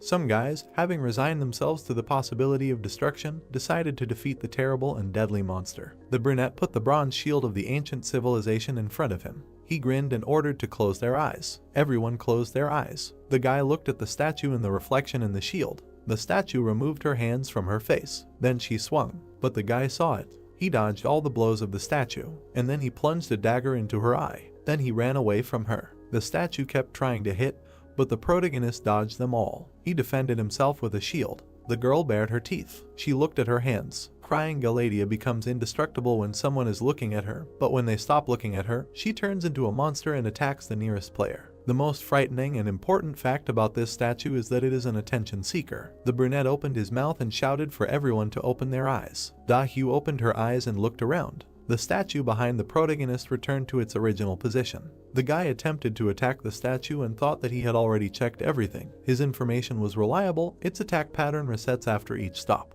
Everyone stared at him when he asked them to close their eyes again, and the protagonist prepared for a new fight, and he rushed into battle. Everyone stood with their eyes closed. Tegan closed his eyes and thought that they were in the middle of a raid and their plan was to close their eyes, and in such a strange situation, all the team members could not leave one thought. Da-hyu closed her eyes and thought about what was going on there. She wanted to see what was going on there. Hyejin quickly ran away. He looked back. The statue tried to strike, but he buried his shield, after which it broke into pieces. The brunette looked at him and said that, as expected, this was too much for his shield, but he would squeeze everything out of it. The guy began to wave his spear in the air. He swung and said that in his best years, he could even defeat a plus rank monster alone. He shouted that it was too early for him to die and rushed to attack. The guy, standing with his eyes closed, thought that he really wanted to look, but if he looked, the crying Galadia would turn into a statue again, and who knows how the dead water would react to that. The man stood with his eyes closed. Everyone stood with their eyes closed, and the girl thought if she should stand in his way. Da-hyu lowered her head down and thought what would happen if she looked at the boss and immediately closed her eyes. It would hinder his movements and she would kill him with one hit. She gritted her teeth and continued to think that because he was naked, his defense was most likely complete shit. Maybe she should open her eyes. And then she abruptly opened her eyes when she heard that he was the first player to finish the raid with the crying Galadia. The guy stepped aside. The statue was kneeling, covering her head with her hands. The crack went down her head. The protagonist grabbed the blade in his hands. Then he raised it high above his head. He looked up, thanked him and said, 700 million, his bank account will be filled again. Everyone around him rejoiced, and Da-hyu rolled her eyes and said that she felt terrible, but she couldn't do anything and it was still better than being killed halfway. She turned around and asked what was going on. She opened her mouth and screamed loudly that the boss had already been defeated and they still didn't have any reward. They had received a notification that they were the first. Why wasn't there any reward? Everyone started looking at each other. The girl turned towards the protagonist, and then it dawned on her, she remembered everything that had happened. The statue began to fall apart in two, and the crying Galadia cried out, and the body sealed and the statue awakened. There was an explosion, and the real boss of the upside-down world opened his eyes. Everyone looked at all this in surprise. A huge woman stood up from the statue. Tiek looked at her and thought that she couldn't do anything while they were looking at her. If they could immobilize her, they could come up with a plan. The monster opened its eyes. It was a Medusa of a plus rank. This monster, whose legend was passed down from mouth to mouth, and the dream existence was hidden by the Devil's Tower, just acknowledging its existence crosses out the ideals of magic passed down from generation to reign for thousands of years. Da-hyu began to turn to stone. She looked at her body and did not understand what was happening. Jianbai opened her mouth and shouted that her body was turning to stone. Yunbai looked at her hands that had already turned to stone and asked, didn't he tell her to look at her? She was indignant. Why did the scheme turn around so suddenly? Da-hyu turned around and looked at the protagonist with confusion. He stood there and smiled, after which he closed his eyes. The girl's eyes widened and she started screaming that the bastard knew what was going to happen and asked why he didn't tell them. The girl sighed and said that she was shocked and she shouldn't have interfered in other people's affairs out of curiosity. She frowned and said that she remembered his face. The protagonist looked at them in surprise and didn't understand what they were talking about, and then asked if they wanted to kill him. Absolutely all of the bodies completely turned to stone, and the guy said that in this day and age, information and experience are as important as money. The information and experience gained during these days are well worth the money, so for them it was a good deal. They even learned the location of a hidden dungeon. The guy narrowed his eyes and said that knowing the location wouldn't help them get through it. A jellyfish appeared behind him, and the guy wondered if he should play with it. Hyejin smirked and thought that after awakening, Medusa does not move for about 30 seconds. Since her specialty is burning mana, you cannot look her in the eyes. He clenched the blade in his hands and thought that even knowing all the patterns of her attacks, now he has a great chance while he has a bronze shield. He clenched the shield in his hand. After that, he looked forward. At that moment, a roar was heard. One of the columns cracked. The protagonist jumped to the side. He looked at it in surprise. Then he opened his mouth and said in surprise that this was simply impossible. The man hit his knee. Tegan rose from under the rubble and hung in the air. He stared at the protagonist. He looked at him and did not understand how he could stay alive. Then he smirked and assumed that this guy realized what was happening and also closed his eyes. Tegan opened his mouth and said about dead water. Then he put his hand in front of him and offered to fight. The guy stood in a confident pose. The hero thought, Tegan, how did he stay alive? The brown-haired man's gaze was determined. With a surprised look, Hyejin thought that this guy realized what was happening and also closed his eyes. In the haze, he thought about what it meant. The guy's cheeks turned red as he recalled the images of what had happened, thinking that while everyone was absorbed in greed, surprise, or fear because of the new boss, he was the only one who was openly watching him. The brown-haired man pursed his lips. A swift movement. A fist flew past the brunette's face. A mark from the blow remained on his cheek. Hyejin managed to dodge a new attack. His gaze was surprised. Tegan hit with his knee. Iijin held the shield. The opponents stopped opposite each other. The hero grinned, thinking that he needed to calm down. He just needed to use the increase in movement speed. The brown-haired man stood with his arms bent, and then he quickly rushed into the attack. He repeatedly hit the shield. Cracks appeared on it. Looking at the shield in surprise, the brunette thought that it was about to collapse. He had to dodge the kick. The guy in the cloak jumped back. He thought with a frown that he relied on one of the red leather feet options. How could he become so cool after playing for such a short time? Standing nearby, Iijin thought that he could easily go solo raid a C+ mob now, and he really was a monster. Clenching his fist, Tegan said that as he thought, he was not that strong in a one-on-one fight. He could not withstand his attacks with such bad equipment.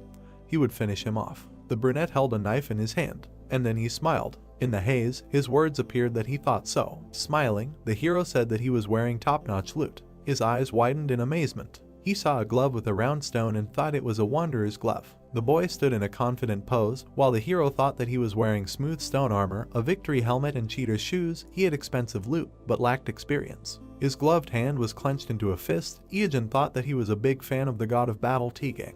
The brown-haired man raised his hand. The hero thought that when he defeated countless strong opponents, rose to number 1 in Korea, he was even more excited than others. Iijin remembered how he cried in front of the monitor, and thought about how much he cheered for him and called him his mentor. Although he was even older, the attack style of the god of battle was firmly stuck in his head. He chuckled, thinking that a series of strikes that he repeated over and over again. With a wide smile, the boy asked, how can he forget this? The hero dodged the bright attacks of the enemy. Tegan frowned, thinking that it was impossible. He was avoiding his attack as if they had fought 100 times before. It felt like he was fighting a huge fly. The guy with red eyes was getting closer. Iijin smiled slyly, and the opponent thought, what kind of unnerving smile? Was he enjoying the fight? He gritted his teeth. Striking with his fist, he asked, who is he? A knife approached Tegan's throat. He waved his hands, closing himself. The brunette thought with a smile that he had a fragile chin. Squeezing the weapon, he thought that the fatal flaw that made Tegan, a former boxer, retire. Because of this, he is very sensitive when he attacks him in the chin. The brown-haired man's gaze became amazed. He sweated, realizing that his HP was falling. Touching his stomach, Tegan asked, what is he doing? Approaching, the guy with the knife said that they will see each other. He looked ahead attentively. Tegan smiled. His fist collided with the shield. Glancing at it, Iijin thought that he knew that he needed this bronze shield to fight the crying Galatea. The shield shattered into pieces, and the brown-haired man said that he would not die. There was no more shield. He lost. He would get this bronze shield faster and kill Medusa himself. With a slight smile, he said that no one could defeat the monsters that he had not defeated. The hero looked at him silently. The guy confidently clenched his fist, and Iijin thought that it resembled the spirit of the mountain, as expected of a hero from another era. Continuing to watch, he thought that it was admirable, and said what to do now. He knows that he can defeat her with his eyes closed, right? The brown-haired man standing opposite asked in surprise. He saw the boy turn around indignantly and asked what nonsense. How could he defeat a rank monster with his eyes closed? The brunette held up 2 fingers and said that there was no time to explain, just watch the video later when it came out. He imagined the figure of a woman with red eyes. Tegan frowned, thinking that he must be joking. It was impossible. He was really going to defeat her. Iijin walked forward in a cloak, thinking that he would return to Medusa's attack pattern. Cloaking his eyes, he recalled that Medusa's subjugation difficulty was still 5 stars, 3 active skills and 1 passive. She attacks at random. There is a 33% chance of one of the attacks appearing. Remembering the woman with snakes for hair, he thought that in addition, he should anticipate and avoid an attack with his eyes closed. Concentrating on the noises, he can hear more than the sounds of his body. The boy stood with his eyes closed. A sound was heard in the darkness. The brunette waved his hand and said that he was stagnant water and he was a streamer. Iijin smirked and said that he was continuing the quest weeping Galatea.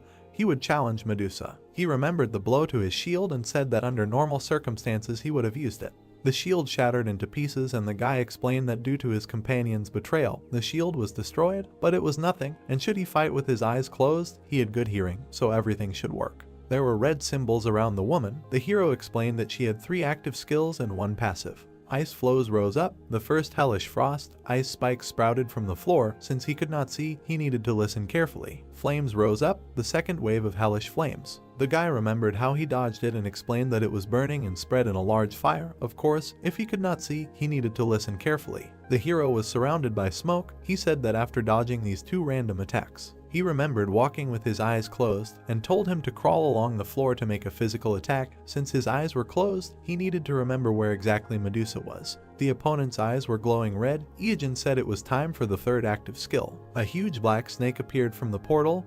He said it was the summoning of Jormungandr. Holding a knife, the guy explained that if they were afraid that they would see its size and their fighting spirit would be broken, then they should not worry, it was just a summon. This guy's attack pattern was very simple. The tail moved quickly. The hero said it was a tail strike from top to right. The snake moved along the ground. The guy continued, writhing his body from bottom to right. The cloak flew up from the attack. The hero continued, a headbutt and again repeat, until they can't see, let them dodge. Poking the snake with his weapon, Iajin explained that since it can resist magic, physical attacks are its weak point. To defeat it, one must be focused and attack continuously. Sparks flew. The snake's head fell to the ground. Medusa appeared next to the boy who had his eyes closed, who said that after avoiding the endless hellfire and frost, an enraged woman would approach him. He imagined her waving her arms, turning him into stone, and explained that she would try to use her passive skill, Mana Burning. Raising his thumb, Iajin said that this meant that her HP was almost depleted. Now should he fight her? He remembered holding the shield and said that he was originally going to use the bronze shield to finish her off, but it was not the one. Also okay, as always, there is an alternative. The hero clutched a shiny weapon, a bronze sword of an ancient civilization, made by an ancient method. It is too old, the attack power is almost gone, very shiny and perfectly reflects the owner's face. Introducing a figure with a staff, the hero said that they must be thinking, why this? Let me explain something. The bronze blade obtained after defeating the nameless queen harbored the queen's great dislike for the demons and dragons that destroyed her country. Therefore, the item he obtained from her has a distinctive ability against dragons. The damage inflicted will be increased by 100 times. Raising a finger, Iajin said, they can ask what the connection is between Medusa and the feature sharpened for the dragon race. It is easy. Pointing his finger upward, the brunette explained that the monster is classified as a dragon-like. Snakes and dragons, although they seem different, but the methods of dealing with them are similar. To be honest, he thinks that there is some kind of error in the settings of Medusa. He presented the sword, saying that the bronze sword's basic attack power is 80, adding the one-time boost that applies to the dragon flame. He presented the shining sword, saying that it would increase to 8,000 in one hit. The sword was surrounded by a shining haze. Iajin said that on top of that, Medusa also has snake characteristics. She is a monster that is weak to bronze, so the damage is 8,000 and will be increased 4 times. The attack power of the bronze sword from 80 will increase to 32,000. The hero swung the sword, saying that the final attack is finally here. Medusa's eyes glowed red. Iajin grinned with determination. He clutched the sword in his hand. His body turned to stone, and he screamed. A quick movement. With a sharp movement, he cut off the monster's head. The system reported that he was the first player to hunt Medusa. This was the world's first solo Medusa hunt. He was the first to completely clear the secret doll collection. Iajin happily raised his hand with the sword and said that with persistence, fortitude, and a little cunning, they completed the raid. Smiling widely, he said that it was all thanks to the companions who accompanied him. Let them remember that the body is perishable, but the soul is eternal. Stagnant water was with them. Let them subscribe, like, and press the bell. A spark of a fading screen appeared. Iajin happily raised his hand, and then indifferently lowered it. A ring with a red stone appeared in front of him. It is a spirit sealed in a Ranka ring, calling the name. The gray fragment is a piece of the sculpture of crying Galatea. The ivory fragment gives off some ominous feeling. Iajin crossed his arms and said that there is no need to show them the rewards.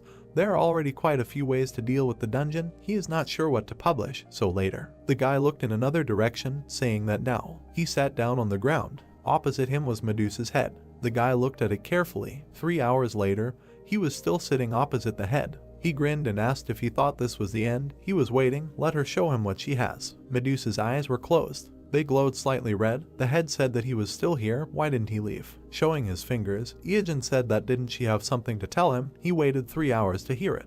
The gray head was silent. Sitting opposite, the guy heard that she couldn't die like this after being deceived. Since he was the one who killed her, she was sure that he would listen to her request. She imagined the silhouette of a woman entwined with a snake and said that she was originally a human. She fell in love with a black dragon and gave birth to his child. Imagining a baby in a swaddling cloth, she said that now, on her deathbed, she can't stop thinking about this child and can't protect and leave him alone. Medusa with red eyes said that she asks to kill them and send them to the underworld to her. Wincing, Iajin asked again. She asks him to kill the child. Let him not talk nonsense. The woman's lips slightly curved into a smile. A notification about the hidden quest Medusa's mother's love appeared. The system said that the task is to kill the child, the reward is unknown, and offered to accept or decline. Smiling, the brunette said that in any case, he finally got it, another secret quest with a sequel. He imagined a blue monster and thought it was a bronze golem. He remembered a skeleton with a staff and said that the permanent queen. The statue covered her face with her hands, he said, crying Galatea.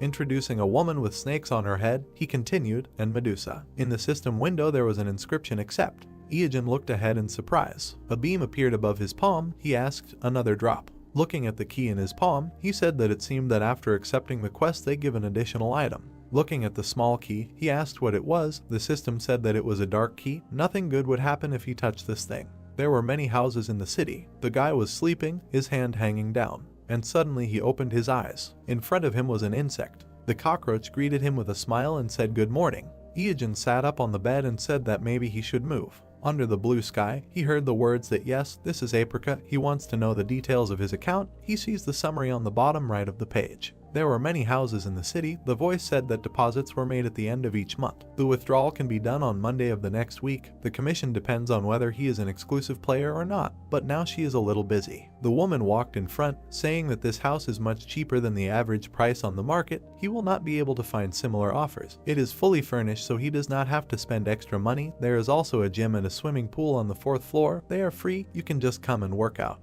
Later, she will personally send him the details, let him say his nickname. Standing in the room, Iogen said that the floor is excellent.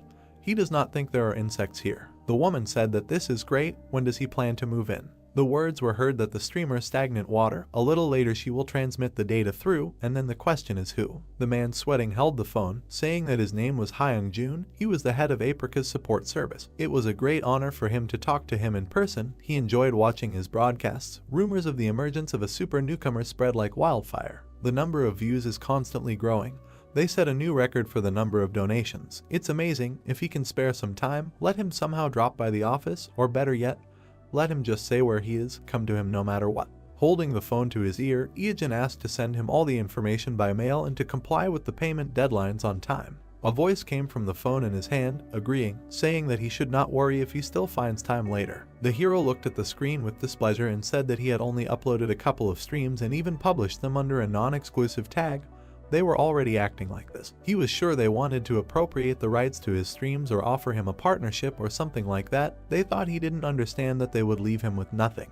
Holding a glass with a straw, he said that he had already been through this and would never fall for it again. An organization that unites players, streaming platforms, television, none of them could be trusted. He spat out the drink when something fell in front of him. There were fragments of a monitor on the ground. Looking up with displeasure, the brunette asked what would happen if an honest citizen were passing by. A scream was heard from a window on the top floor. The guy looked up, stunned. Awkwardly walking further, he said that he was not hurt, so he thought maybe he should forget about it. He could distinguish between a game and reality, so it was better to ignore it. Good coffee. Someone at the open window suggested shouting. The guy looked at the burning girl, asked why she broke a perfectly good monitor. Enraged, Dahu clenched her fingers, saying that she would kill this bad man. It was unfair.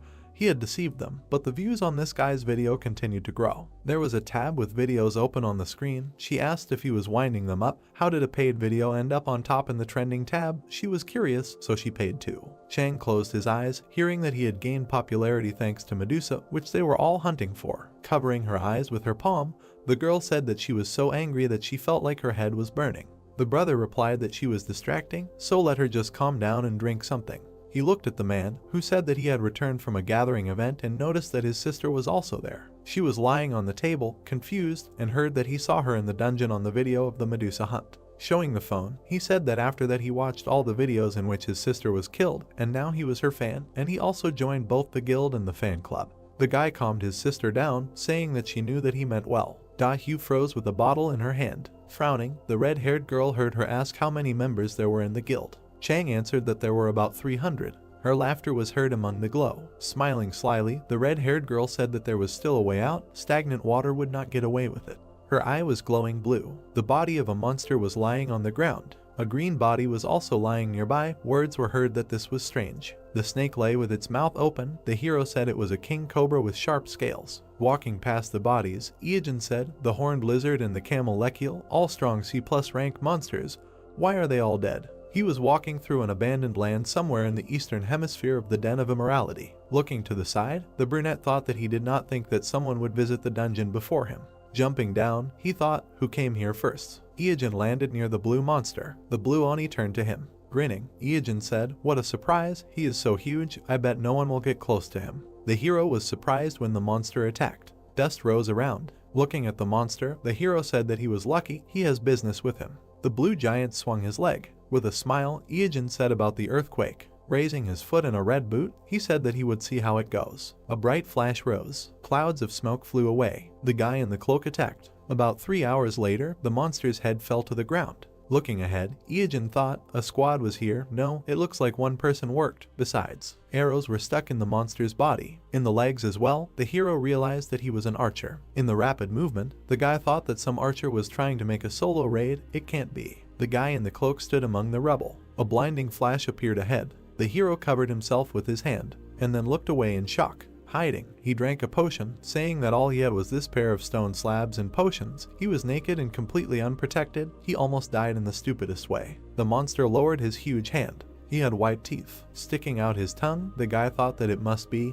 He had never fought him before, but this is Gorgon. Ahead was a horned one-eyed monster. The hero thought that this monster had everything balanced. Strength, speed, endurance. He also had special abilities. He can even use mana burning. Looking from behind cover, he said that in general, he is not an ordinary guy. This is a top-level opponent at the moment. A long-haired guy appeared ahead. The hero thought, who is this? There was a blue scarf around the guy's neck. He held a crossbow in his hand. The brunette's eyes became surprised. Sparks appeared near the stones. A trace remained from a quick jump. Iijin looked ahead in surprise. Having jumped, the player shot at the monster. It raised its head up. The long-haired guy confidently held the crossbow, and then, looking to the side, he exhaled. Iijin smiled, thinking that this was Drake, a professional player who is at the top of not only the official rating. The guy shot at the one-eyed monster. Having mastered the non-standard type of character archer, he became the undisputed #1 in the rating, and many players recognized him as #1 in the world. A paw flew near the fair-haired man, so he received the nickname 1 in 7 billion. A blade appeared in his hand. He became so popular in Korea that he even received a cute nickname Drakey. The paw reached for the guy. One day he suddenly disappeared from the game, but no one knew why he left. Drake looked with yellow eyes. He is a real mystery. This made him famous as a legend. Iijin looked away and thought that he was cornered. The guy stopped, stretching out his hand. The enemy, opening his mouth, ran towards him. Drake grinned and quickly attacked him. The monster looked surprised. It fell sharply to the ground. The brunette stared forward, thinking that it was the same. There was transparent mucus on the paw. He thought it was the gel of snail skeletons. There were many sharp weapons on the ground. The guy thought that there were sharp spikes on the floor. Looking forward, Iijin thought that it was impossible. Such a short period of time, he was able to set such a trap. He remembered how the guy slipped under the paw of the monster. Drake stood with the crossbow in his hand, while the hero thought that this was incredible. The blonde-haired man smiled, thinking that Gorgon's HP had decreased to 5%. Great. He took out a short blade, a weakling sword, which has a feature that helps defeat an enemy with less than 5% of his health left. The blade glowed blue. Looking ahead, Drake thought that this was his 20th attempt. It was time to use the 5% chance. Iijin looked ahead tensely. The long-haired man rushed to attack, thinking that now. The monster's eye glowed red. Drake grinned, asking from the mana burn. The stone on his sword was shining. He said what it was. The impact left a mark. He said that it was bad. The blade pierced the monster's eye. Lightning began to emanate from it. Gorgon fell back. He fell next to the hero. Looking ahead, Drake exclaimed that he did it. He finally defeated this monster. Iijin opened his mouth and shouted at him not to move. The boy turned around, hearing that it was not over yet. A snake appeared in front, the tail of Gorgon. The yellow eyes widened in surprise. He saw the huge Jormungandr chewing on the tail. After all, it is immune to poison and magic. On his finger, a ring with a spirit sealed in it glittered. Standing behind, Iijin said that he did not mean to interrupt. Turning, the blonde asked, did he summon this? The brunette nodded with a slight smile and thought that Drake's meta was originally supposed to be an archer who caused an earthquake that occurred when he fired a barrage of arrows from a long distance, an excellent fighting style. He imagined a red boot and thought that the red leather feet were the item he used. Imagining the blue monster, he thought that if he had defeated the red Oni first and got the earthquake meta, he might not have had to fight Gorgon for so long. With a slight smile, Drake said that he had no use for it. If he died here, he would have nothing to do because the game would block access for a while. The brunette looked surprised. A notification appeared saying that he had successfully completed the world's first Gorgon raid. The solo raid rankings were compiled. Drake in first place, 7 deaths, 182 surrenders, 62 hours 3 minutes 21 seconds. The long-haired man reached for the dropped item. a fragment of Gorgon's horn, and said that they have a saying in their family, pay back a debt twice as much and revenge tenfold. Smiling, he said that he saved his life, so he would definitely save him twice, no less. Iijin looked at him with a slight smile and thought that this was not bad. As a character, he mentally raised his hand and thought that the #1 player in the world promised to save his life twice. In comparison, the reward for killing Gorgon was nothing. On the outside, he smiled calmly and agreed, saying that he would probably use it once, probably right now. Standing next to him, the guy in the cloak said that he planned to reach the very depths of the den of immorality. Drake turned to him and asked again, isn't this the lower floor? Iijin passed by. He approached the stone building. Looking at it carefully, he thought that if the information he had was reliable, the way there lies behind this altar. A flash appeared in the darkness. It was a small keyhole. Smiling, Iijin said that he found it. A dark key hovered above his palm. He inserted the key into the keyhole. Drake watched this in surprise. There were cracks in the ground, and suddenly the floor under the guys collapsed into rubble, causing the blonde to scream. The system reported that they had descended to the hidden location of the Den of Immorality, the 8th floor. The first characters' names were entered into the Akashic Chronicles. The real boss appears. Looking down, Drake said that there really was a hidden floor. Smiling, the cloaked hero said that yes, the final monster he had been walking towards for so long. In front of them was a huge black monster with a long tail and wings, Medusa's son, Basilisk. Light was pouring out of the rift. The black dragon had imprisoned his son in an underground prison before he could rebel.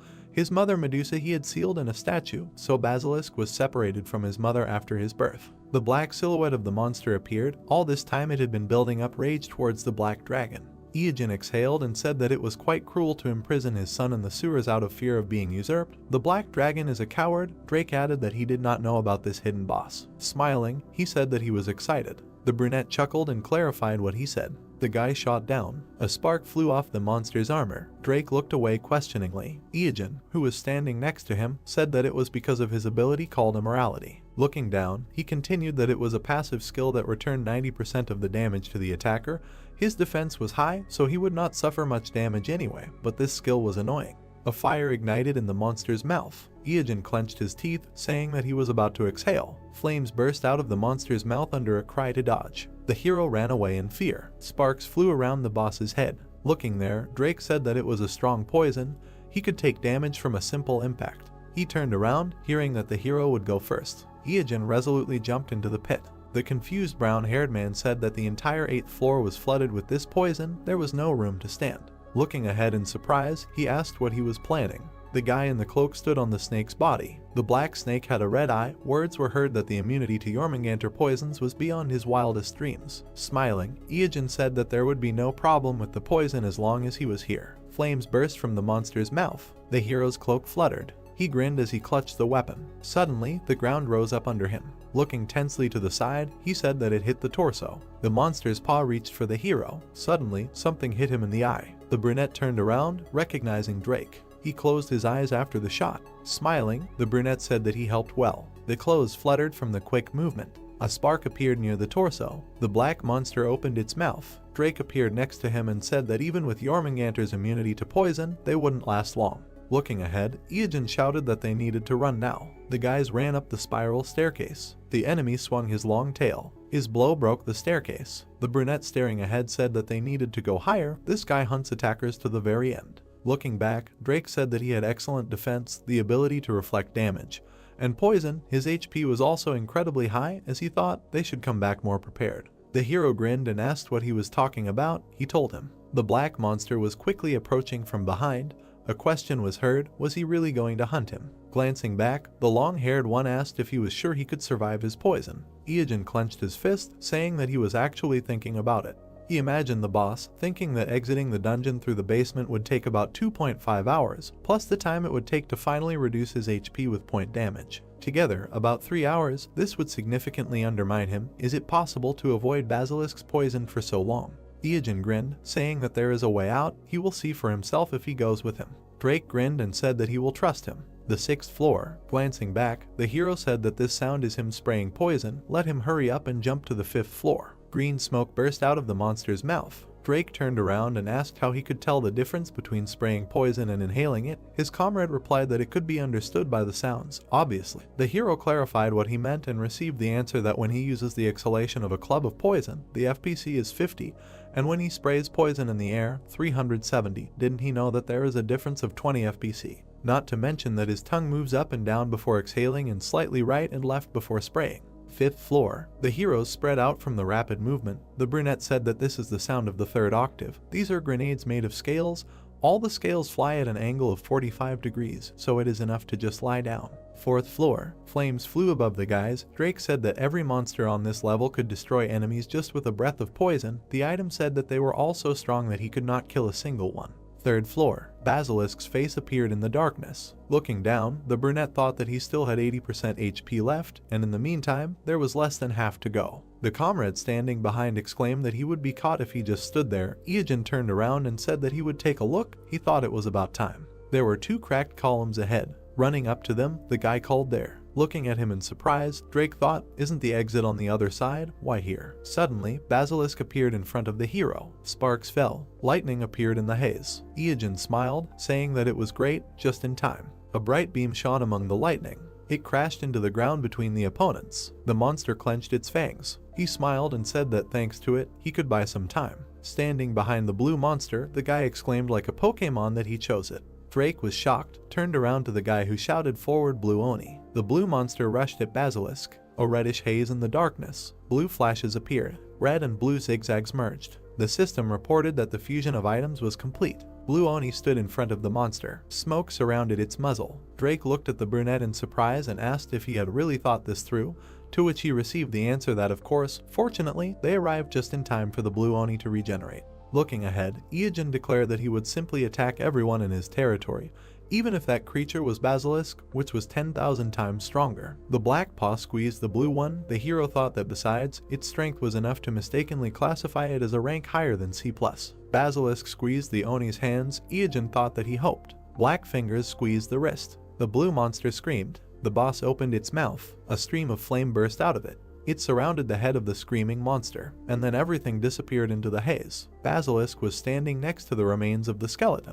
Iajin quickly ran forward, saying that great, he bought them 10 seconds. The heroes ran up the stairs. The guy thought that Basilisk's HP was now 50%. They had fallen significantly. Turning back, he thought it was worth a try. The monster was smashing the steps. The 1st floor. The guys stopped in front of the huge boss. Drake said that Basilisk was still alive and kicking. It was a shame that they did everything they could. His comrade giggled and asked what he was talking about. They had exhausted themselves so much to get here, could they give up now? He imagined the image of the red monster and thought about his secret item he had patiently prepared all this time. A blue monster appeared in his memory. Imagining the fusion of blue and red, the hero thought that his finest hour had come. In front of him was a boot. The system reported that it was the skin of the legs of Jormungandr, rank B+, attack plus 500, movement speed plus 50, and the ability to use the earthquake skill. These shoes were created by fusing the skin of the legs of red and blue Oni. The boot was put on the hero's foot. With a determined look, looking forward, Iajin said that his preparation for a full-scale dungeon raid was finally finished.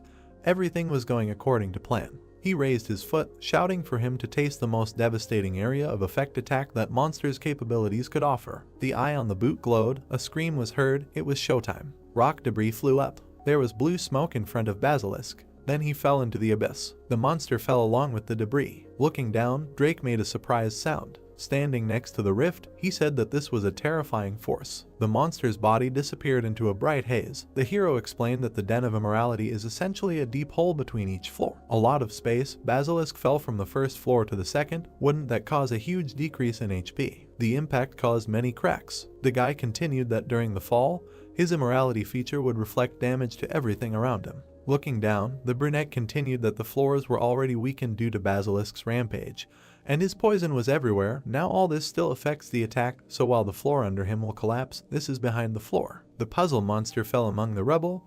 The guy continued, falling lower and lower. He continued to fall into the darkness. Looking down, Iajin said that with each floor he would lose a lot of HP. A crack appeared from the impact. Stones flew up. The monster lay among the rubble. The rubble quickly fell down. The hero continued that the floor would collapse up to the 8th floor. Flying among bright flashes, the monster fell to the ground. The hero explained that in the end there, where it all began. And up was raised a black hand. Looking at the cliff, the brunette said that it will take this guy a long time to get back up again and thought that by then the point damage from the chisel should finish him off. Hearing he continued that from now on it is a battle with time. The guys looked down carefully. Pointing a finger forward, the hero suggested throwing down rocks just in case while they wait. Stroking the snake on the muzzle, Iajin said that he was quite a useful ally. Drake looked ahead. He was absolutely useless and thought that it was necessary to grab popcorn. A notification appeared that they were the first players to complete the Basilisk raid. They were the first to clear the Den of Immorality, completed the hidden quest Mother's Love Medusa, and killed the child.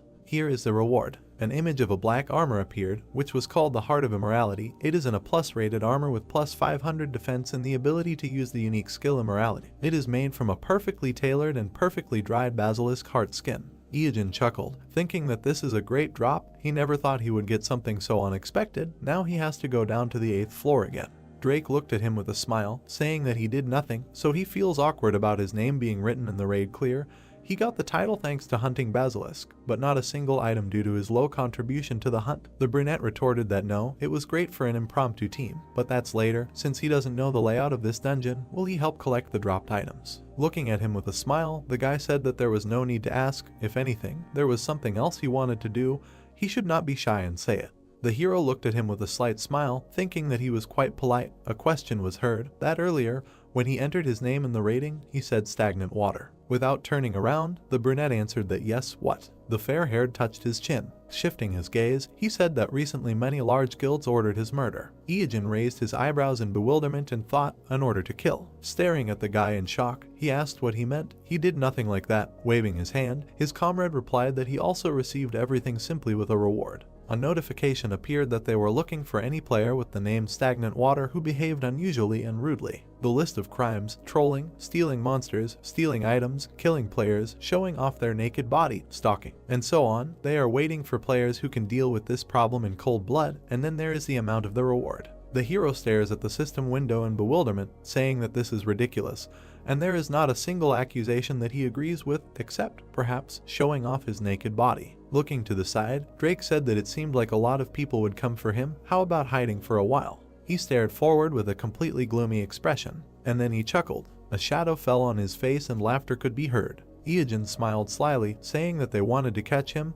It was so cute. He imagined an image and many birds, thinking that imagining the faces of all these newbies who would surround him like chickens, wouldn't it be exciting? Drake was surprised to hear the guy say that before these chickens grew into fighting roosters. The brunette stretched out his palm and asked that getting rid of them early wouldn't be such a bad thing. Among the sands of the harsh B-rank desert, there were black thorns. Sparks flew around the monster. The man clenched his fist, shouting that he was the one who caught it. Let him give it to him. The man with the sword replied that he should take his hands away, or he would cut them off. Pointing his finger, the man asked if he shouldn't apologize if he bumped into someone. Replied, why would he? He bumped into him, wanted to fight. The crowd cursed and pointed their weapons at each other. A quick movement and a shout to everyone. The people turned around in surprise, hearing that they hadn't forgotten why they came here, right? The guy holding the mace, hearing how they were told not to waste their strength. The silhouette of the platform appeared ahead. The girl with the microphone raised her hand, shouting that today they had a common task and only one goal: to kill stagnant water. The red-haired man exclaimed in surprise that it was the leader of the UD Guild. The second exclaimed that it was the beautiful boss. Dahu held the microphone, shouting that they would not lose precious HP by fighting against each other. Who should they point their blades at?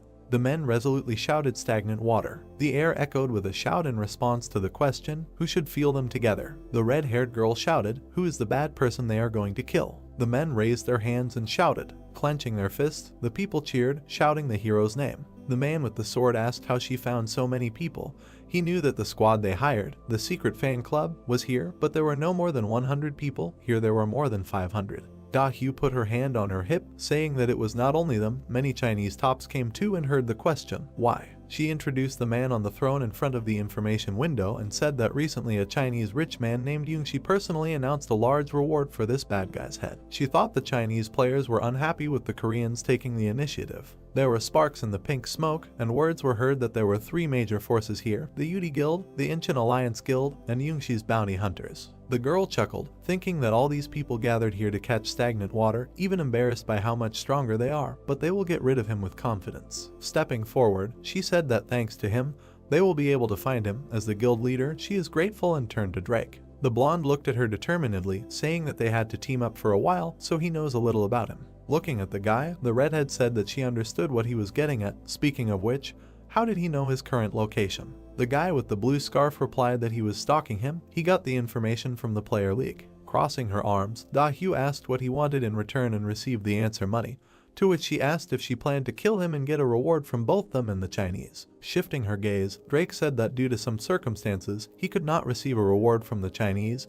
He would transfer the entire amount from their guild, so let him pay him everything. The girl looked at the hero carefully. Imagining the guy with long hair, she thought that Drake was not in the official rankings, so she did not know his level. The guy dodged the claws. She thought that he was already famous in the underground gaming world. She imagined him with a determined look, thinking that as long as he did not oppose the Yudi Guild, this could work. The girl said that it was fine, as long as he definitely finished him off. Turning around, she said that they would see each other later, but the guy stopped her. Da-hyu turned around. Smiling slightly, the blonde man asked, was she by any chance planning to kill him and be done with it? The next day, clouds were floating above the desert. The warriors with weapons gathered together. Clenching his fist, the guy shouted for him to come out already. The red-haired man chuckled, saying that they would incinerate him and cook themselves a roast. Da-hyu held the scroll, thinking that she had spent a lot of money to get this scroll. A lightning strike, she could not let him die until she personally pierced him with her sword. A bright spark appeared in front. More and more. The girl pulled out the melody surrounded by lightning, shouted a death wish. Lightning came from the hands of the warriors. A green ball came from the man's palm.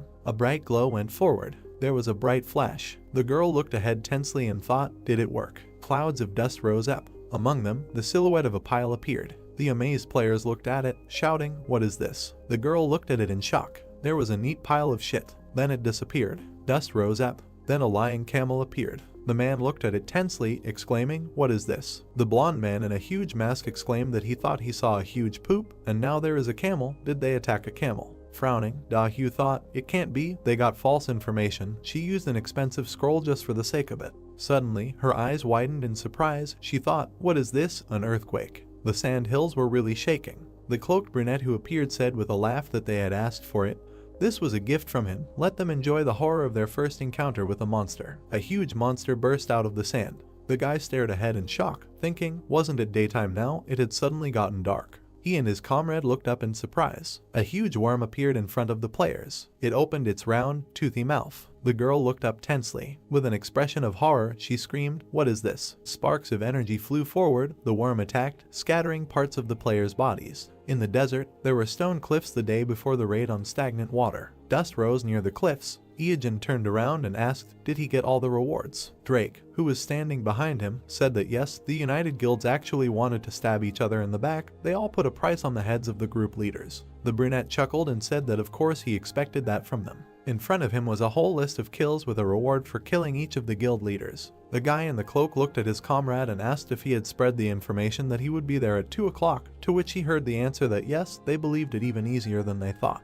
The brunette continued that he was not affiliated with any of the groups, so they should believe that he had no reason to lie to them. As long as he was fighting these 3 guilds, tomorrow he could remove the targets from the list and get the reward. A question was heard in the sandy desert, is this what he planned? Drake looked at the guy, saying that there were already hundreds of people gathered there. Tomorrow there would be even more. Each of them an experienced player, and they all gathered to kill him. Yungshi from the Chinese player base only made things worse. Yellow eyes widened in shock. Iyajin closed his eyes with a smile, saying that the name is made up of a part that means snort and a part that means won't tell. Sticking out his tongue, he slyly said that therefore, if someone wanted to know his name, he would have to say that he wouldn't tell. Drake looked at him dumbfounded, and then opened his eyes wide, that it was him, wondering what he was going to do with the crowd that had gathered.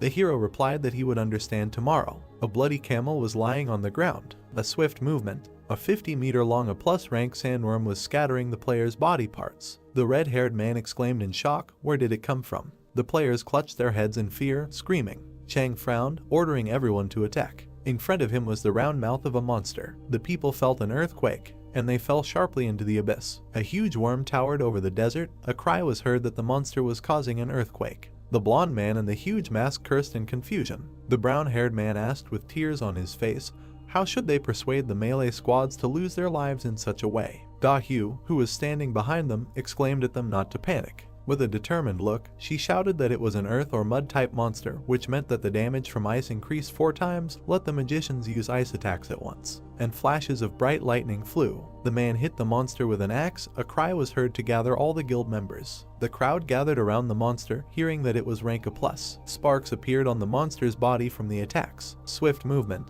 The girl stretched out her hand, ordering to defeat it. The guy added that after spreading the news about the monster, they received more advantages. He grinned slyly and said that when the people who started the battle would soon die, a new wave of the team would end up taking their place. The leader said with a grin that they still had a lot of shells. Lightning surrounded the worm. With a determined look, the girl shouted that just a little more. The gray-haired man addressed her, saying that she was slowly moving into a defensive position. Tiik grinned, saying that if they could support the attack, it would definitely not hold out. Rubbing his nose, he said that to be honest, after the mission was over, he had something to tell her. Da-hyu was surprised to see a spark flickering. There was fletching sticking out of the ground, she said. This arrow. Turning around in displeasure, she exclaimed, Drake. Gritting her teeth, the girl said that even if he couldn't kill stagnant water, why kill Tiik now? Now she would have to team up with someone else even if they were almost all dead weight. She saw the arrow hit the guy and exclaimed, about her brother. The girl turned around in shock. Behind the rock was the figure of a guy. Drake was holding a weapon. Looking at him in shock, the leader cursed, shouting that he was originally on stagnant water's side. A spark came out of the weapon. A swift movement. Iajin in a black cloak said that if even a newbie like him managed to defeat the sandworm, this kind of pinpoint approach works well. He imagined the lying pile, thinking that stagnant water did not realize that he had summoned Jormungandr to hide thanks to its immunity to magic. Introducing the camel, he continued that for a monster, it had low physical resistance. Things would be a lot easier if they had an archer. Thinking that in the midst of the confusion, he attacked and awakened the sandworm. As those with bounties on their heads, they should have come for it, but now the crowd of newbies seemed to be delayed. Clouds floated across the sky. The monster's mouth was black and scorched. It scattered into ash. The monster fell on its side. The players watched in surprise as it fell next to them. The man in the helmet asked in fear, did it work? The blue-haired player exclaimed, was it defeated? The people raised their hands joyfully, shouting that they did it.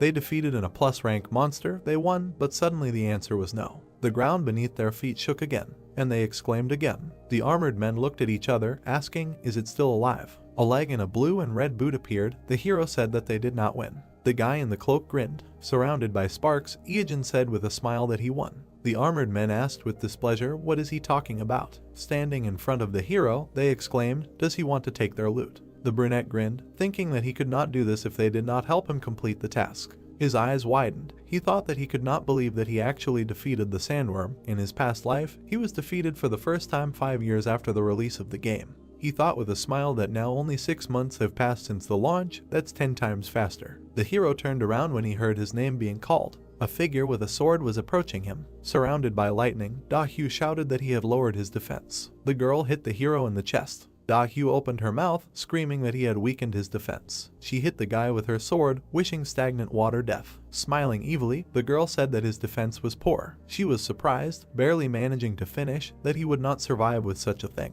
The sword surrounded by lightning touched the armor. She thought that his skin was covered with something black. Sparks flew, a calling sound was heard. Looking down, Iajin asked if she was not looking at someone's body too openly, so shameless. Red rays threw the girl back. Throwing her head back, she screamed. Looking up in shock, Da-hyu thought why she was taking damage. Could it be that this was a reflection of the damage? The black spikes glowed red, and then they began to dissolve. Looking down, the brunette exhaled. Information about the armor of the Heart of Immorality appeared. Looking at the black palm, Iajin said that it was a bit of a worry, but this relic was amazing. The trait of immorality reflects over 90% of the damage dealt to the attacker. The guy in the cloak heard someone excitedly exclaim that he was alive. Drake looked at him, asking if he hadn't been critically hit.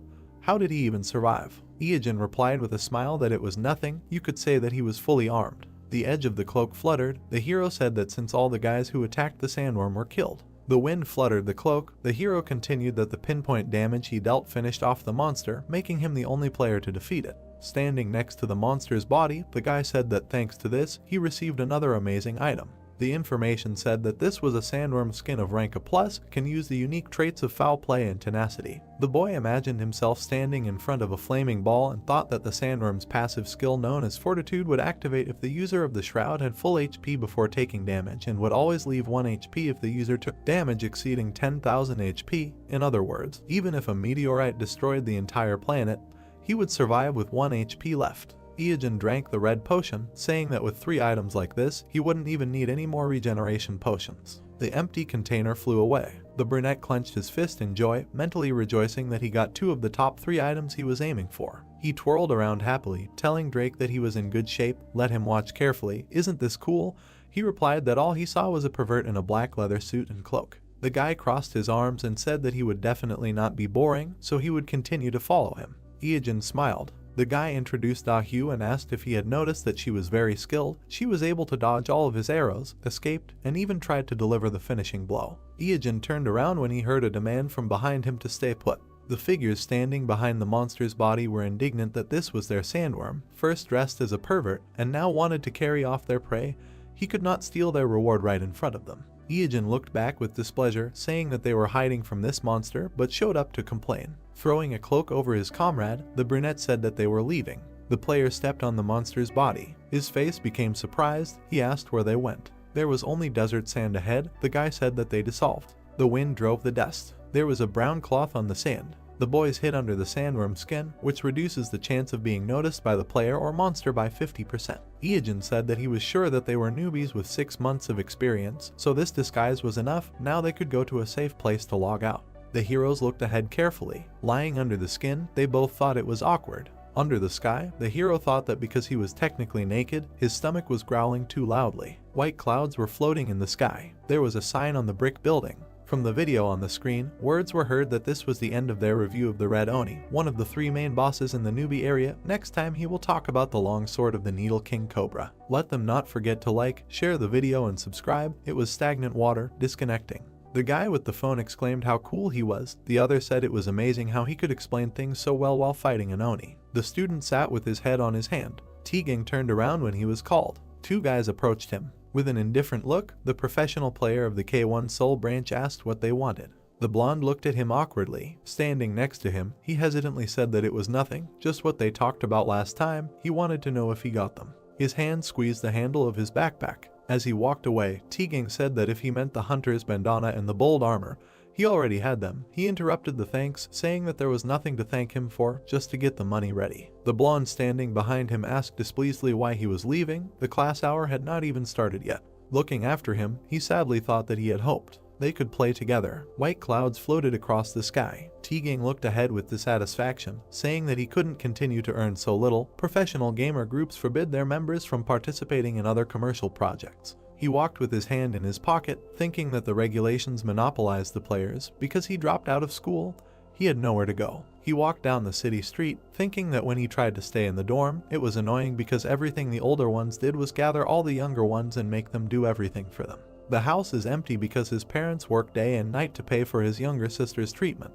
There was a bright building ahead. Teaging thought that he wanted to debut quickly to participate in tournaments, but with his history and the school's interference, even that would be difficult. He closed his eyes and said that since he was a rookie who hadn't even debuted, he couldn't get anything from sponsorship or advertising. He had to earn money somehow. Something black was flying quickly. Teaging caught it with his hand. He looked at it and asked, "What is it?" He was holding a blue poster of the East Pacific ship, Toto League, which said that there was a cash prize of 1 billion won and that they were looking for the best young professional players in Korea. If you wanted to bet, all types were allowed. Feel free to call, come and become a superstar. White clouds were floating in the sky. There was a car parked not far from the house. The woman in pink was shouting discontentedly, so this is how he decided to spend his father's inheritance. The man in the tie reminded the older man that he had said that he could get a bigger share. The man angrily shouted that he had his own needs too, if he had forgotten, and besides, he was the oldest of them. He should give them a bigger share. Ijin heard someone shouting with an awkward smile. Did they think that this conversation was not only about them? The guy held the phone to his ear, thinking that for the first time in a long time he decided to come visit his uncle. On the phone, he was told that a memorial service would be coming soon, so he needed to come at least a week before they arrived. The displeased uncle asked the hero if he thought he had crossed the line. The guy awkwardly asked again. The man opened his mouth in displeasure and shouted that he was already at the age to go to college, find a job and become completely independent. He expected them to still pay the bills and fuss over him. The boys looked ahead in confusion as he ordered him to look at his cousins. They hadn't relied on their parents since they started going to school, and how good was he at school? The cousins chuckled a little. Spitting out saliva, the man yelled that no, he was just sitting there playing his stupid games, and now he sees the difference between him and those who have real jobs. Ijin let out a sigh, dejected, thinking that who knew he would make a speech to pretend that he was actually protecting him. The children held their phones. The man waved his hand, telling his brother that he was sure Ijin thought about such things, but he angrily replied that he didn't and then said that they would return to their common problem. They needed to discuss it together. The indifferent brunette listened that it was about his grandfather's inheritance. It shouldn't be a surprise since they all knew that he was no longer with them. The boy smiled and asked how much he had left. He asked again in surprise when he heard the man put a 20 and 2 zeros next to it. The furious man, spitting, shouted that so much money was no joke. He was too inadequate to understand what it meant to have so much money. Iyajin raised an eyebrow pitifully, thinking it was only 2,000. He hoped in vain. He wondered how they would react if they knew that he had earned 40 million in 3 months. The man held up the papers, saying that the paperwork seemed quite complicated in this case. The man with glasses heard him ask for permission to help. Iyajin raised a finger and said that he would submit these documents to the district office and ask for a geographic survey and the issuance of documents for land distribution. It should not take long. The relative froze in dismay, and then pointed his finger in displeasure, shouting why he was butting into the adults' conversations. Iyajin smiled sweetly and said that he just wanted to offer his help, but if they didn't want to involve him, that was fine. Sitting with his legs tucked under him, he continued that it seemed like the inheritance request hadn't come through from the local courts yet, so the whole process would take at least a week. If they went to the registry office later and got the registration number, the inheritance would get a new number. The cousins were displeased to hear that only after that would the inheritance registration process be transferred to them, but they would need to prepare the land transfer application and official seal in advance. They would also need to choose the right seal and a suitable representative to oversee the process.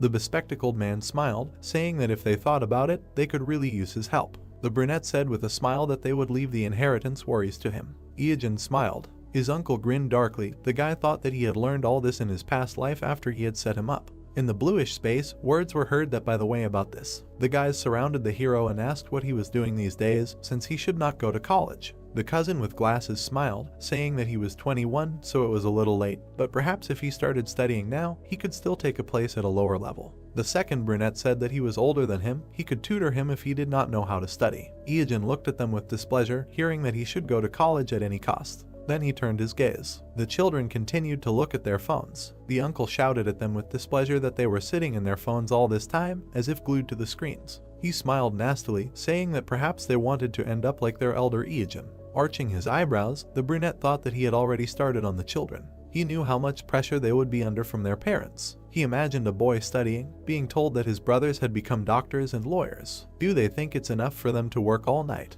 A girl wiped away tears, hearing that they should be doctors or lawyers like their brothers. Their parents, spitting, said that it was for their own good. The brother with glasses smiled. The hero thought that 15 years later, the older brother, a paid medical practitioner, caused a major medical scandal and became an alcoholic after leaving the hospital. Remembering the brunette looking down, the hero thought that the younger brother, who became a lawyer, saw his business fail and got divorced thanks to his trademark arrogance. In the end, they used up all of his uncle's severance pay and pension fund and tried to encroach on his property as well. Clenching his fist, Iyajin thought resolutely that he would not return to his old life and would not allow this to happen. The uncle turned around with displeasure, asking who was there. Hadn't everyone arrived? Throwing open the door, he yelled, "Who is this guy who parks so loudly in front of someone else's house? If they want to park, can they do it somewhere else?" Opening his mouth, he saw the truck, asking which house did they even come to. Iyajin, who appeared behind him, smiled and apologized for that. With a sweet smile, he said that in fact, it was to him. A shout was heard to the dear customer that his order had arrived. The headlights of a car appeared. In the cabin of the truck was a luxury car. The cousins' mouths opened in shock, exclaiming that it was a Morse Crocodile L3021.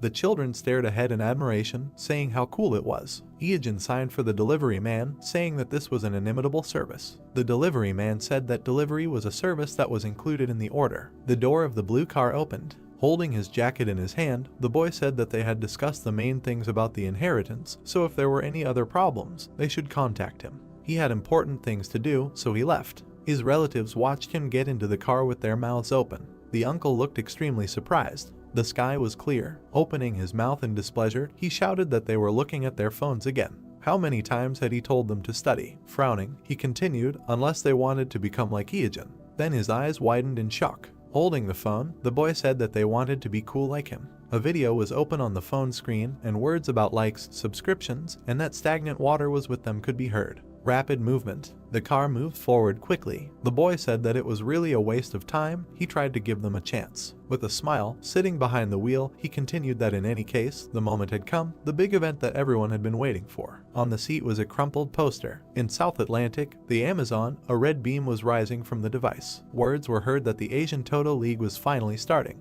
The man spread his arms, saying that he thanked everyone for joining them today, whose decisive victory would bring the player a huge prize of 1 billion won. The girls had masks with ears on their faces. Words were heard that today's match had already begun. This was the first duel in honor of the opening of the event. A long-haired man in armor stood in a confident pose. Words were heard that their first player was a private league participant with impressive skills and past experience defeating opponents in this tournament, number 48 PK Joe. The man smiled widely. The guy was warming up his hand. Words were heard that on the other side was a newcomer to the event, number 9 Machios. The guy looked forward with determination.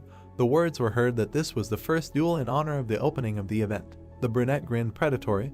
The host continued, number 9 Machios against number 48 PK Joe. The participants stood opposite each other. The audience chanted PK Joe's name. Someone asked, who is the second? In the stands there were blue figures of temporary avatars to hide the identity of the participant. A question was heard, didn't they hear that he had a Korean accent when he spoke earlier? Another exclaimed that there was no way he would bet on Korea. Japan would definitely not lose. This was probably a child with a fake avatar created to bypass the law on the closure. In the orange glow, the order was heard to get ready and begin. PK Joe with a predatory smile pulled out a sword, saying that everything will be over in an instant. A quick move, a quick draw. A powerful energy crumpled his face. The guy standing opposite attacked. The fingers were clenched into a fist. The man thought he couldn't even react. T-Gang looked forward resolutely. The brunette frowned, saying that he was an impudent child. A bright flash came from the attack. The brown-haired man hit him in the side. A glow appeared next to PK Joe's face. The blow threw his head back. The screen showed the intro that number 9 Machios had won. A scream was heard that it was incredible. Against all expectations, the fan favorite PK Joe had been defeated. Number 9 Machios had won. The guy was standing next to his prostrate opponent. The spectators in the stands were discussing where he came from. Someone was betting on him. The chances that he would lose were 8 to 1. The brown-haired man frowned, thinking that this was to be expected. In tournaments like this you have to hide your identity. So the standard attack patterns of fake avatars are used. A bunch of nameless ones who awkwardly adapt to unfamiliar equipment. No problem, the victory will be his. A red beam emanated from the device. The host said that it was unpleasant to lose money, but they should not be so sad. Now he had better try to win the next fight. Who will be next? The guy smiled, thinking that out of a total of 50 participants, 25 survived, another 12 people were eliminated, then only 7 remained. Being part of 3 participants who are claiming the prize money, he needs to win 3 more times. The host with a mustache exclaimed that the atmosphere is heating up. The next confrontation will begin soon. The bet number 9 Machios appeared on the screen against number 21 Stagnant Water in Korean writing. The guy's eyes widened. He said not to tell him that this guy is also here. A man in a black cloak appeared. There was a black mask on his face. He heard the words, stagnant water, is it really him?